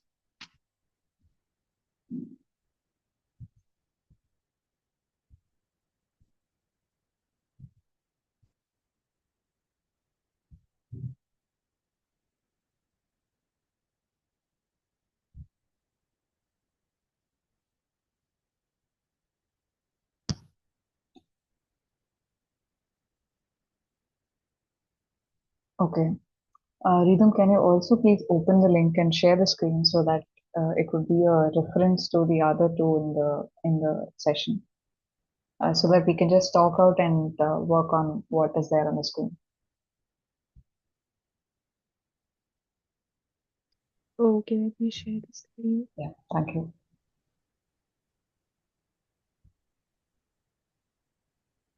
Let me know when it's visible. Oh yeah, it is. So we'll start with the first task. So just let me know if Lakshmi and Realme can also get along with what is on the screen. You can follow the same.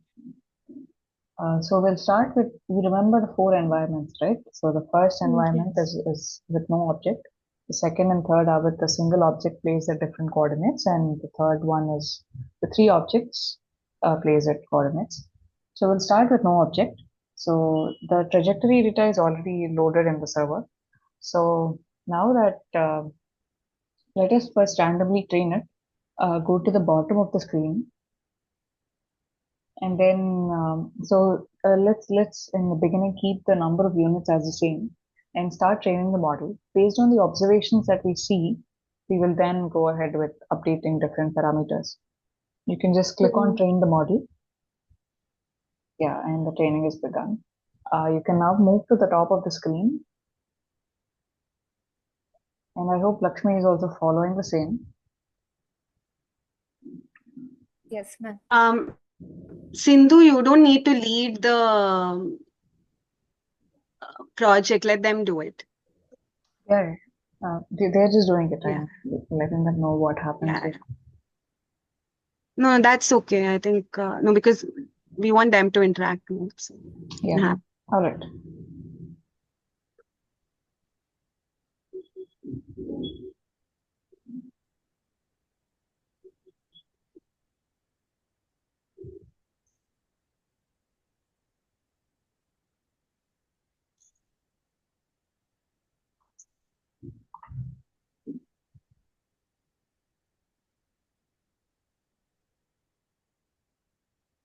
You want me to go to the first room, Madhu?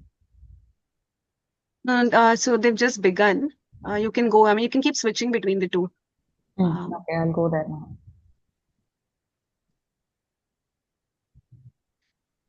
Okay, I think we have the results.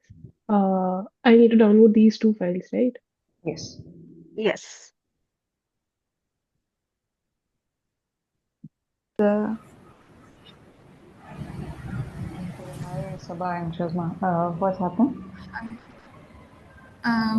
We have adjusted the environment. We have put it into environment, and now we're just getting started. Did you train the one with no objects? no. No. So let's first begin there. We'll Oh, first sorry. train the environment with the most simplest one first. To train this with no objects. Let us keep the parameters as they are and then start training it. Based on the observations that we see in this is when we will go ahead with making any changes in the hyperparameters.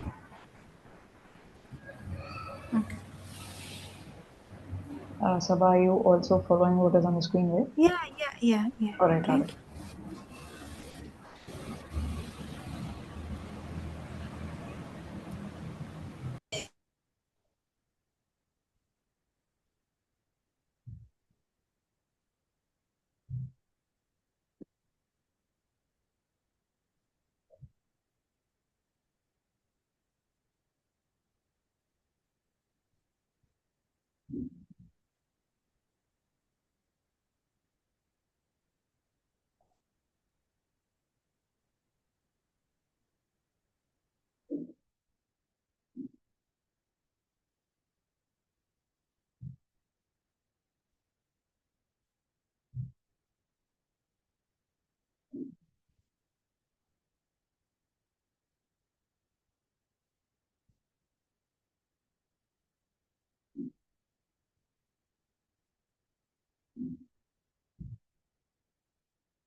We better observe the outputs from all the layers. Can you just go a little up?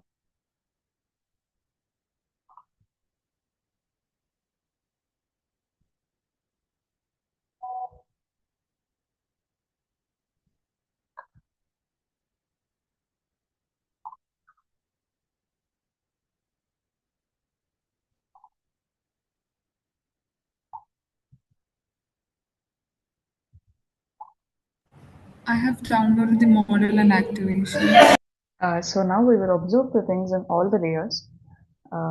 Look at all the layers. So in the firing rate maps, we have all layers, right?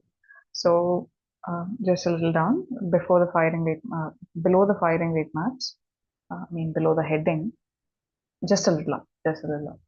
Yeah, there we have preview and all layers. You see where I'm telling? Yeah, exactly. So the thing is, right now, all that I'll just tell you what all experimentation or what all trials you can do here. So we can first try around with, so for example, in these outputs, we see a lot of empty neurons. So the green ones are empty neurons which do not show any activations. So we can take an analogy here. For example, I'm sitting in my room. So the number of neurons I need to get a view of my room, the objects in my room, are quite less compared to me going to a mall, because in a mall there are a lot of shops, a lot of people around me. So I need a lot of cognitive load, or a number of neurons that I use to get the cognitive map of my location is still higher. So similarly here as well, there is a certain number of neurons that are required for a certain kind of environment. So here, when we keep on increasing the neurons, there is an expectation that more and more neurons will be empty. So you can just try around reducing and increasing the number of units in the LEC, MEC or the dense layer units, and to see what is the optimal number of neurons that are needed to represent this trajectory or location. You can try experimenting with that and also go a little up. So here, the loss is quite easily met. So with the fourth epoch, so in the training state, in the results part, in the fourth epoch, the training laws and the validation laws are below 0.01, so which is a fairly good model. So you save both the weights, right? Now we can go ahead with training the one with one object.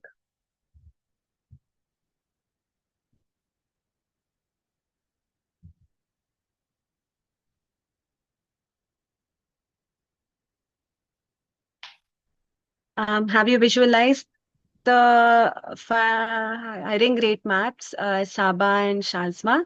Have you seen how they look like for each layer, and how you can possibly detect some of them which could be one of the spatial cells? Please go through the results together, and please interact with each other and see which ones seem like that could possibly be cells. You can always check if those cells were detected in the next task. Okay. Mine is still running, so Okay. No, I think okay. No, I mean, like, you can also look at the one on the screen, and both Yeah, of you can. Shazma's results as well. Yeah. Yeah. So you can see each of the layers, zoom into each of them, and look at them. okay. Okay. And Sabha, as yours is training, you can experiment with multiple units and see the optimal number of units that are needed for this kind of environment, as we discussed. Okay. Uh,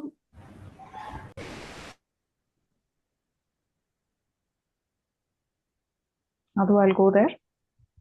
Yeah, sure, sure.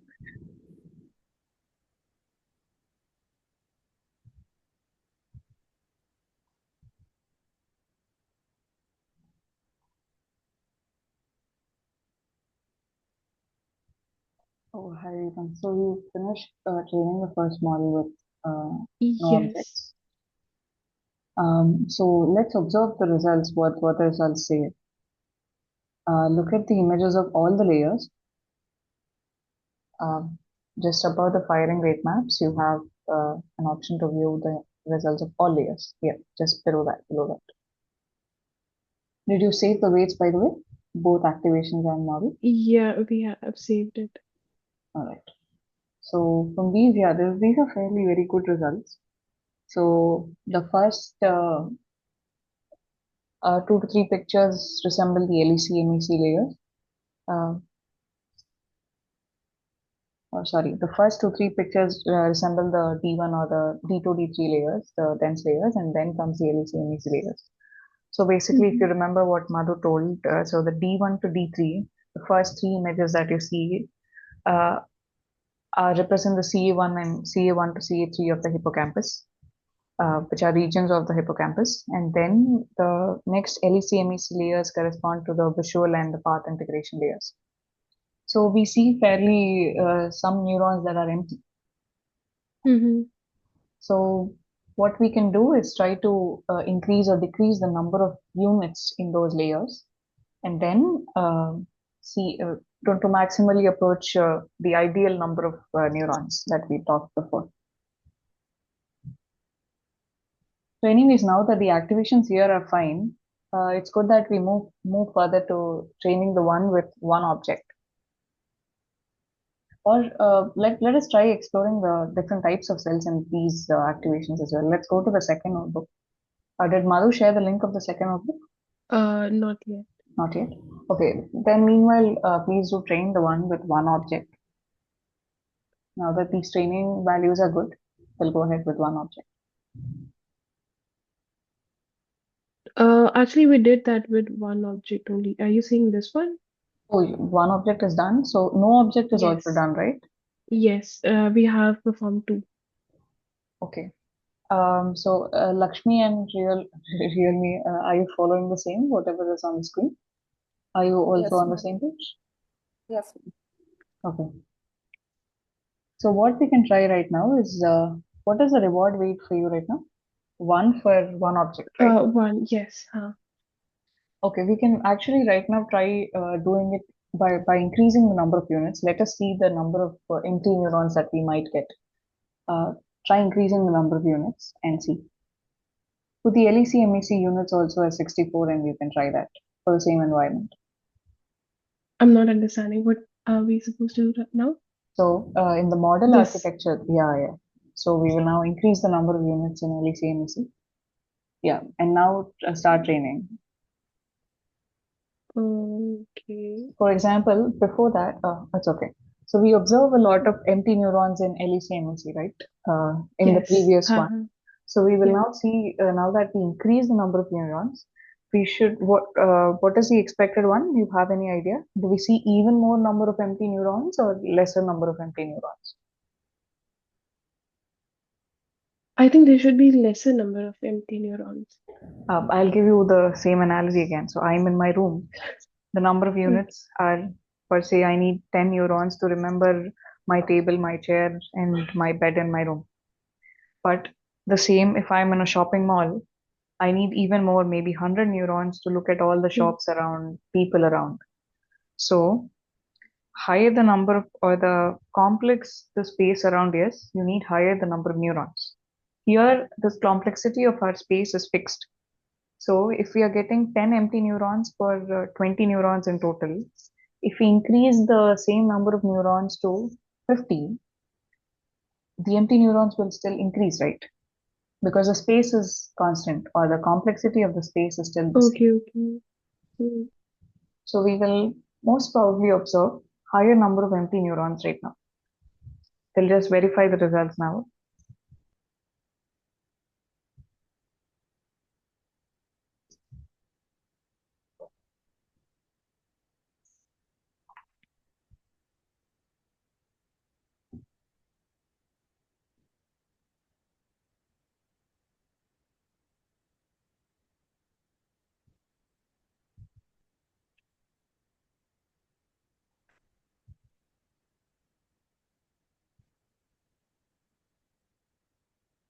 Yeah, so the first parts are Okay. the D1 to D3, which are fairly the same. But when you come back to the LEC-MEC, so the number of empty neurons are increased so much. So what we can infer from this, what do we infer from this? Hi, how's it going here? We are just experimenting with different units and inferring what we get from that. Okay. And okay, so Lakshmi and Ridham, right? Can you both please tell me if you found any cells that could possibly be spatial cells that you might detect in task 2?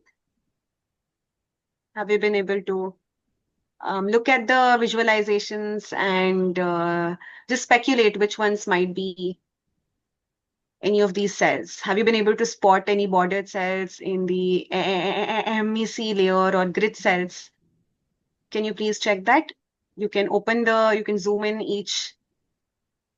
We do have border cells in D1. Hmm. Uh, mm, and D2, I guess. I don't find anything in D3. Mm-hmm.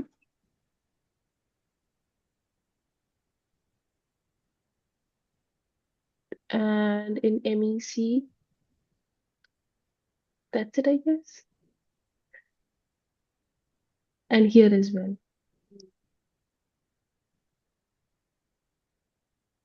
Lakshmi, do you find any grid cells anywhere? Have you been able to spot any? No, ma'am. Which environment have you used here? And what was the early stopping criterion that you've given? We are using this environment 1. Okay.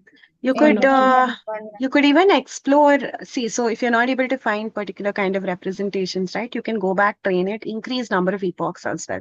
I'm not going to tell which values, but I would like you to see if you want to experiment with epochs. So when you experiment with epochs, it means the more number of epochs, you're giving it a chance to train better, to train further. So say maybe in that like whatever it's saying, the plate with wells, maybe the marble is neared the well, but it's still not yet reached the well. So to take it forward, we might have to give it more time, right? And epochs is what gives us more time to do that. Okay. Let us just try with 40. Yes, you can. It's Yeah. slowly increasing.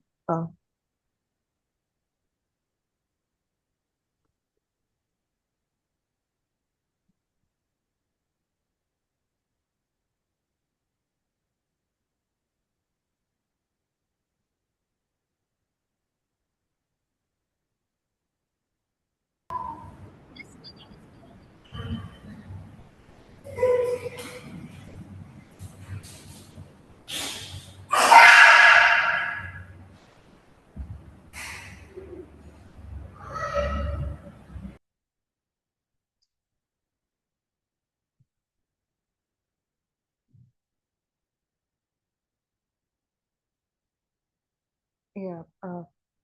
Sorry, Shazma, I had to mute you because there was some background noise. You can unmute yourself to start discussion.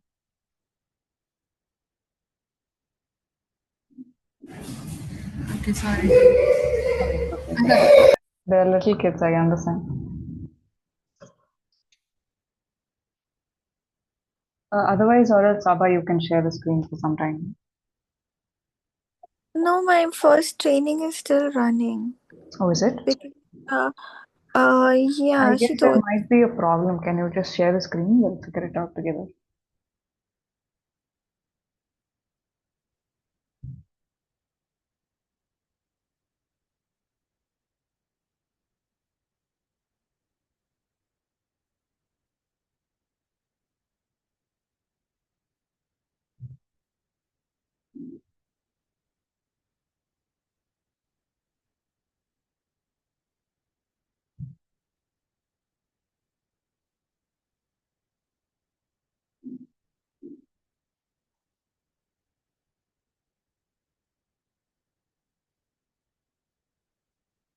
Oh.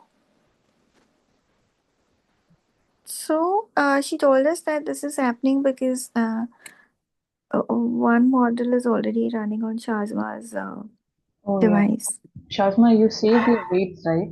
Can you please stop running that or just refresh the page so that we'll continue on Saba's one? Yeah, I closed it. Okay.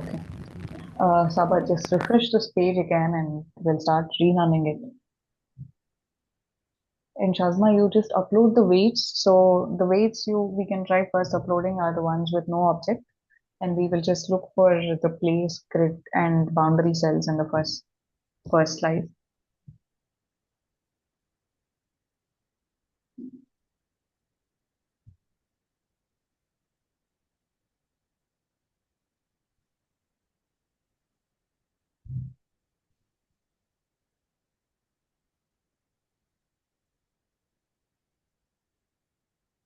Until now, it looks like fairly fast. Yeah, yeah, yeah.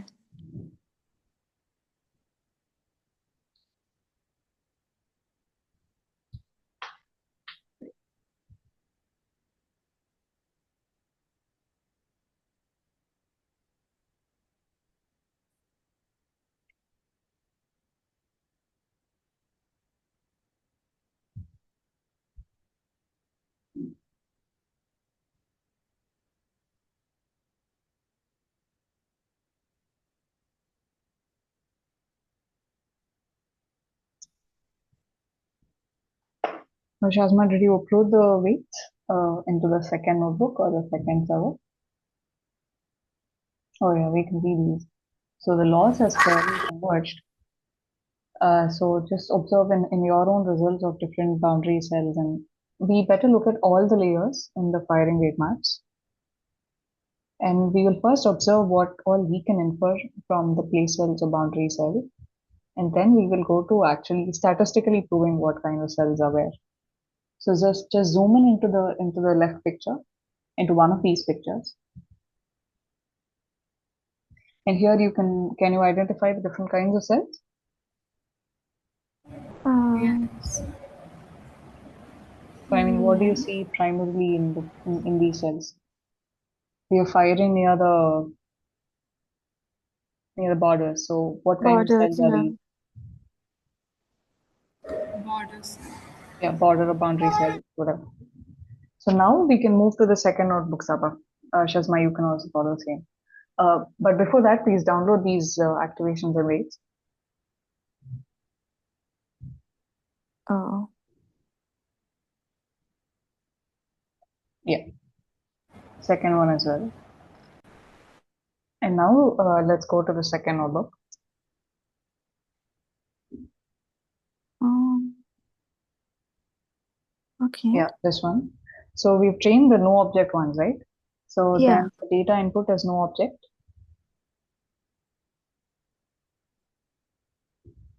And now you start uploading the activations. Upload your pickle file. Mm, Yeah. So do you remember the number of units? So it's important that you keep the units the same as the one that you trained. So change the units of the LEC and EC here accordingly. oh, one sec. It was 3264, right? I think Yeah. it's the So same. then I think it's the same, Yeah. right? So just select on what all types of cells you want to look for in this model. We still select those. Do we select all of them? Think about it. What do you want to look for?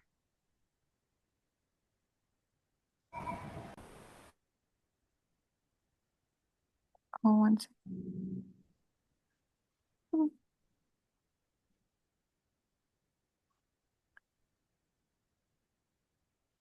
Shazma, are you also following the same? Did you upload the weights? Yeah. Yeah. Yeah, I have uploaded the links.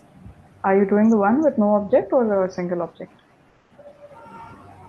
Actually, I've done one with the single object and I've downloaded the weights and activations for it as Okay, well. yeah. Then go ahead with the second one and try exploring what all cells we can see with that. Okay. So since we don't have, we're not doing it with the objects, so I think we should stick to border cells only. Because we can't do object Okay. cells. Yeah. There's nothing that we are detecting, right? I mean, we just. Yeah. So do we change all these parameters or does this stay the same? Well, we first keep them the same and look at the outputs. Based on the outputs, we can just play around with Okay, so changing I them. can directly click on detect cells now. Go ahead. Q.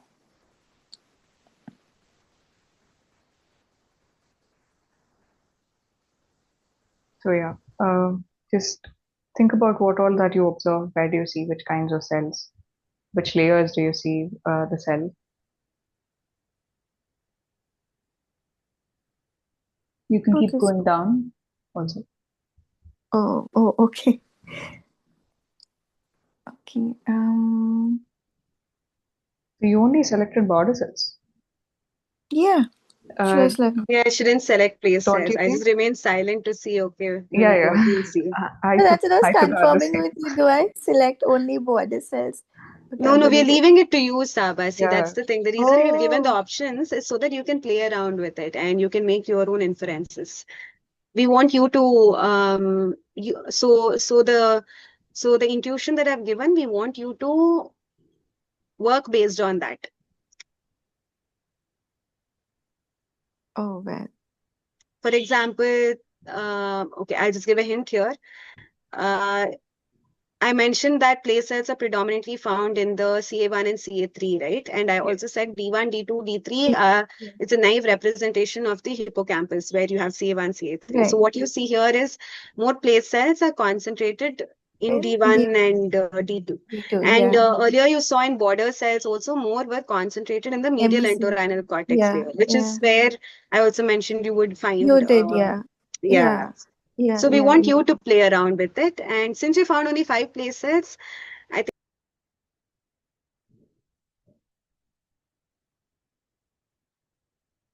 Oh, so which model are you guys training? Now we are retraining with 32 units and the epoch is 50. And we are using this one object environment Okay. variable. Did Madhu share the link for the second notebook? Not yet. Not yet? No. Okay, okay. We'll look at these results and then proceed. Okay, just go to the bottom of the losses. Okay, it's trained pretty well. So yeah, just open all the layers, just one of these visualizations, and let's try to identify the different kinds of cells. So what are the kinds of cells that you see here? Mostly border filing. Yeah, go to the next layer. So you remember the architecture of the model. So we first have the D1, so the first dense layers. Then we have the LEC, MEC layers, and then some graph convolutions. So the first layers that you observe are in the center of the hippocampus. Mm-hmm. So Sorry. yeah. Yes. So this is where we see, so we just open the first picture again. Should I do it full screen? Zoom in, yeah. So not just border cells, we look at place cells as well here, right? So there are cells that are in the center of the grid.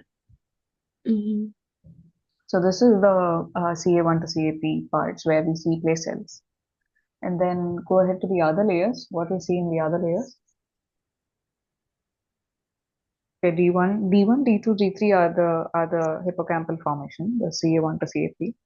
What do you see in the LEC, MEC layers?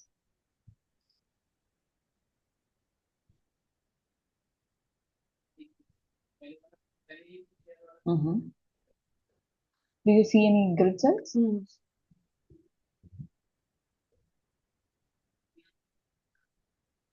Do you know how to differentiate a grid cell? Grid cell is more like not a single place cell, or it doesn't correspond to a single place, but it occupies a grid sort of space. For example, we see that in the fifth row, a third column. This. Fifth This. row, third column. Yeah. Okay, this one. See, so that spans a lot of distance. So such cells are called grid cells. So this is the LEC layer where we see them. Go to the MEC layer, the medial entorhinal cortex. Okay, what do you see here? Here we don't have any grid cells. Mm. Lakshmi, what do you think are here? How do you differentiate these kinds of cells?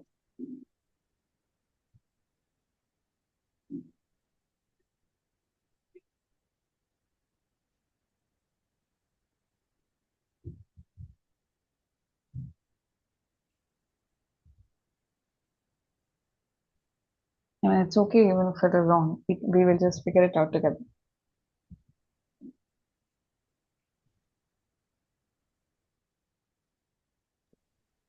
Ma'am, I also think that there is no grid cell in this. Yeah, both of you are right. There are no much grid cells, But these can now be considered as border cells and some are place cells, right? So most of them fire when they are closer to the borders.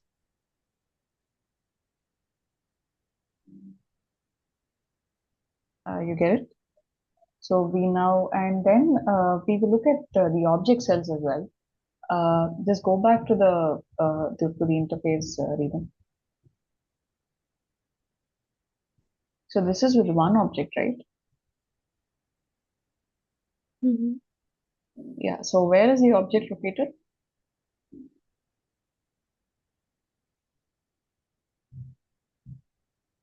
You can see that from the where you uploaded the data. Just go to the top. So the object is at 0.92 and 1.9. So somewhere to the right side of the grid,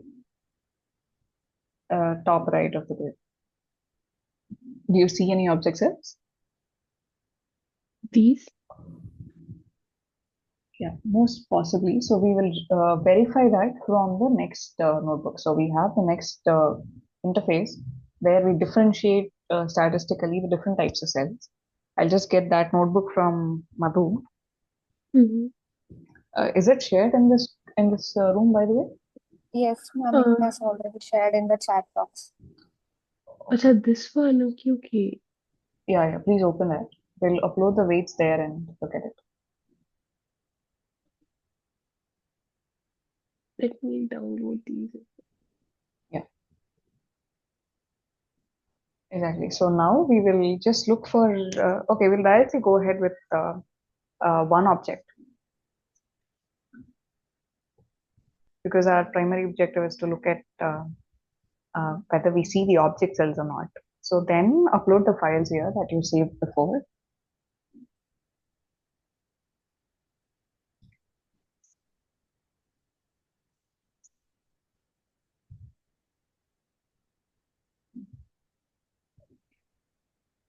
Here we need this circle env underscore 1s object file. Oh, I can't actually see what is on that. And can you share your entire screen so that I'll see this also? Do I have the option to switch?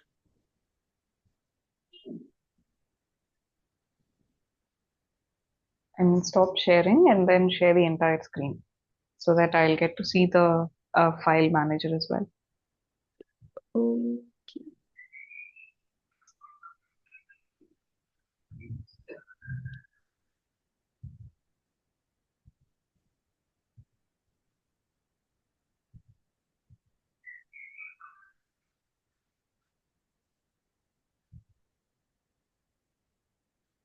Okay.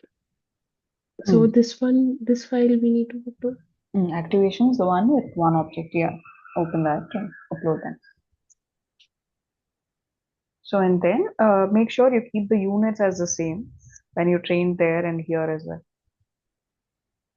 Yeah, there we used 32 units. Then just select what kinds of cells you are expecting to be seen and then start plotting them.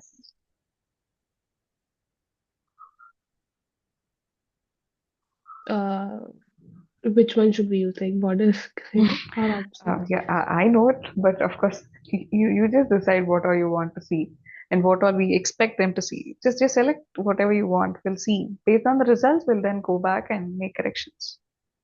Mm.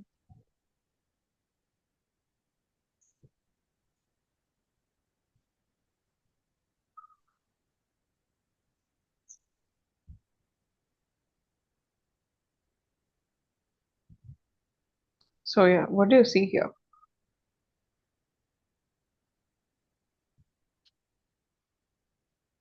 We have one cell in D1, one border cell, and two in NEC, three in GRNC. Graph convolution. Okay, then what about the other cells? Don't you think we'll be able to see the place cells and grid cells here? I have not selected them, but if I select, maybe I will be able to. Yeah, you will be able to. Why did you not select them? I don't know, I just selected one. Yeah, let's observe all the cells. Go ahead. Okay, okay. Lakshmi, just tell me, can we see object cells here? Do you think, can we see them? Before you generate the results, Rivam. Lakshmi, just let me know. Can we see them? Ma'am, if we select the object cells only, then we can. Yeah, we selected the object cell, but do you think they will be visible? But why did we get 0 object cells here?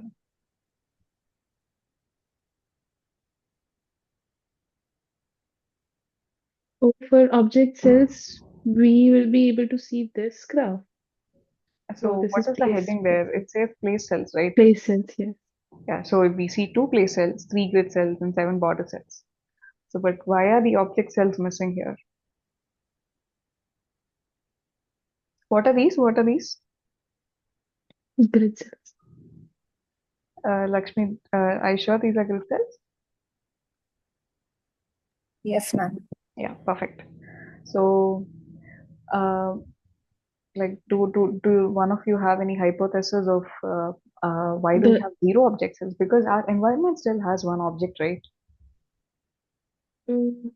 So that means, I mean, So, one object exists, but it doesn't show it here, or yeah, we don't have any objects no, in our environment. we do have an object, but the thing is, our idea is to statistically differentiate. See, for example, even if an object is present, there are place cells still around the object as well. So our main idea, so place cells are there near the borders also.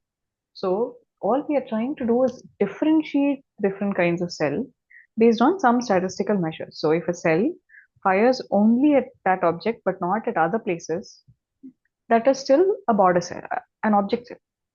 But if a cell that fires at multiple other places and also fires at the object, that is a place cell but not an object cell. So if a cell fires at an object, that doesn't always mean that it is an object cell. It should only fire at the object and not at the other places. So based on these criteria, we have these statistical measures. So just go to the left and then you observe the different scores that you want to play around with. Now that we are seeing 0 object cells here, what do you think that can be changed in these parameters? So how is it going here? So we just completed in room 1. Oh, awesome. And here also we're getting close. Okay, very nice. So one thing that you can also do is to look at maybe 2 cells together at a time. So these links are going to be active continuously till today evening, or like tonight, and you can then go back to training the model as well, and then coming back and looking at this. So you can even look at 2 cells at a time and play around with it. For example, place cell and border cell have one common spatial information rate threshold, right? So you can even see how those 2 are being detected. You can look at the visualizations. Can you go down to any of the visualization plots? Right. This is grid cell. Do you have any border cell also? Have you looked at border cell? Yeah. Yeah. Now, for example, the border cells here, can you show me the threshold you have for coverage score? Okay, coverage score is 0.5, and so you can do things like, so you want to get more cells that have better coverage. So you might think of reducing the threshold. Maybe it's not capturing all the fields, because if you remember when I spoke about border cell detection, I mentioned that we look for connecting firing fields, while here we see only one field each. They almost look like place cells. So then you might want to play around with spatial information rate, play with the coverage score. So when you're playing around with these parameters, think about what each of them means. Think about what each of them is doing. Spatial information rate means there is more information contained. So in case you find place cells with multiple fields in them, you might find some with lower intensity. Can you show me your place cell plot? So when you see that happening, okay. You found only 2 neurons. Okay. So here it's good. You have good place cells here, but sometimes you might find some with some extra intensity on it. So that would mean we want to decrease the sparsity threshold. Why?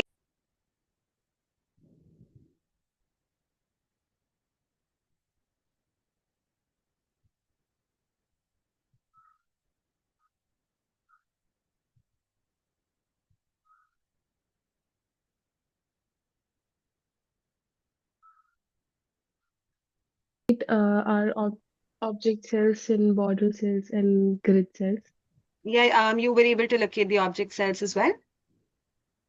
I think so. I mean, but now as we see, the cells we were looking at were basically place cells. Those were not object cells. So right now Acha. we were discussing that only how to find object cells. No, you will find the object cells in the bottom, right? So you'll have to change the thresholds. You might have to change your Z-score threshold to get object cells. Yeah. Okay. So here you haven't gotten any object cells. So then you would have to change the Mhm. thresholds. Okay. Yeah. So So maybe this Z-score of one. 25 might be too high. So you can change the Z-score threshold. So because remember, we are looking at object cells that are greater than, or we're looking at the values that have a Z-score greater than the threshold. So 25 might be too high that none of them are being classified as object cells. As you keep decreasing the threshold, the sensitivity of identification or differentiating between cells increases. Okay. For the Z-score though, not for each of them. For each of them, they vary in a different way. Yeah.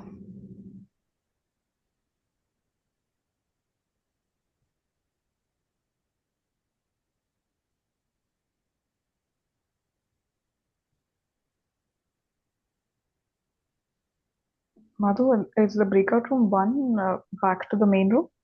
Yeah, they're back in the main room. Yeah. Okay, so then maybe you might have to retrain, in the sense with a higher weight for the object. So you can even check that. You might have to improve the training to get your object cells. So then you that would will be have to the go task to the one. notebook one and do it again. Yeah. So yeah, so you can do such things. You can play around with it. Try to get your object cells detected. What is the weight that you've taken for the robot here? Can you just go a little up? Okay. The weight is one. You might have to increase that Increase. because, as I said, the weight factor basically tells the network that look at me, learn more of me, right? That's what it's doing. So once I increase the reward weight, I will, I mean, again, retrain it, right? Okay, yes, you can retrain it, or if you want, you can reset and train. But this methodology where I've asked you to train and retrain is just so that you can look at remapping. So for that, you can copy paste the plots onto a Word document and then compare the two, to see how place cells might have changed. The number of place cells might change. The location where they are firing might change. So that is a Okay. possibility as well. And Like, also, please remember that, so when we say that say, if you find, say 53 place cells, but you find only 20 grid cells, also remember that that is determined by the number of units you're giving in the network also. For example, in dense layer units, if you have 64, in that one dense layer or something, you might, so it's constrained by the number of neurons that you're providing also. But there's also something called having too many. So if you have too many, they may not be used at all. And that can even hinder training. And sometimes you might need lesser number of neurons in both because that is sufficient to capture the information that is required, the spatial information. okay. Okay. Right now I'll just train it with after increasing the reward weight, if that Yes, would do sure, something. yes.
So one more thing that you can also vary to improve training is also batch size. You can also play around with the batch size.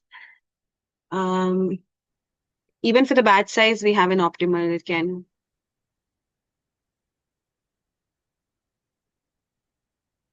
You might have to retrain it. The server is on my end. Sure, why? There was a network connectivity for her, I guess. I think it was. Am I audible to you? Yes, you are. Yeah. Yeah, I think there was some internet issue at my end. Okay. No, I just went back and checked to see if the server is on. Okay, maybe what we can do is you can continue this later since the server will be on. We'll just come back to the main room and we'll just discuss any doubts that any of you might have. And then we can close for the day. Because the next session Acha, will start in some time, the next project session. acha, okay, sure. Okay. No worries. Yes. But I hope both of you have gotten some intuition behind how you can work with this. You can do a lot of things with this. You can so this is like the fundamental model. So this is now being extended to a reinforcement learning model wherein you would use these representations to actually do the tasks, right? So that's sort of one of the bigger pictures. So that's one of the works, that's one of the applications of this kind of a model. So I hope both of you have gained the intuition of how to play around with these hyperparameters. Just please remember to think what each hyperparameter means, how it's translating to the results. So you can observe Yes, that. I think we can get a little more of practice on this later on. Okay, yes.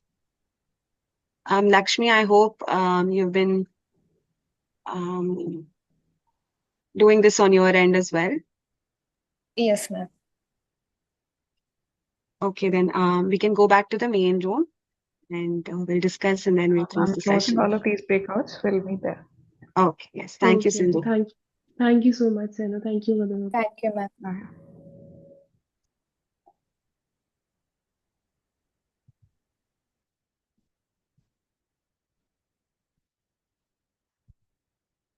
Hope you've all so I hope you've all gained an intuition on the approach here. One of the key things was that we can capture complex brain phenomena using these simplistic models that so the key to it is that we include the components that are important for the particular task or for the particular phenomena.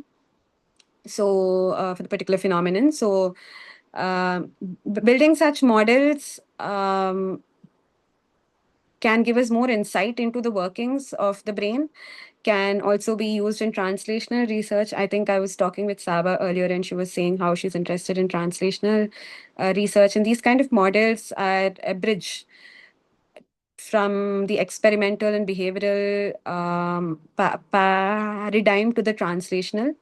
So I hope that you all have been able to see it through this lens as well from this project. And I hope you have gained the intuition. So you can play around with it. Like I've said, the server will be on and I will be sharing the resources in the group this evening. So do let me know if you have any doubts.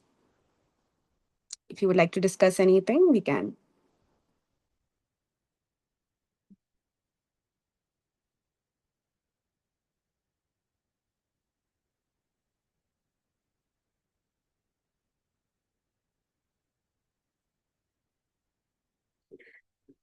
Okay, if there are no questions, then we can close for the day. Thank you so much. Thank you all for cooperating and interacting so well and participating in the project sessions. So I think the rest of the day is free for you. Yes, so thank you so much. Thank you, Madhuvanti. You've done a very good job at explaining everything really well, and thank you so much. Thank you. Thank you.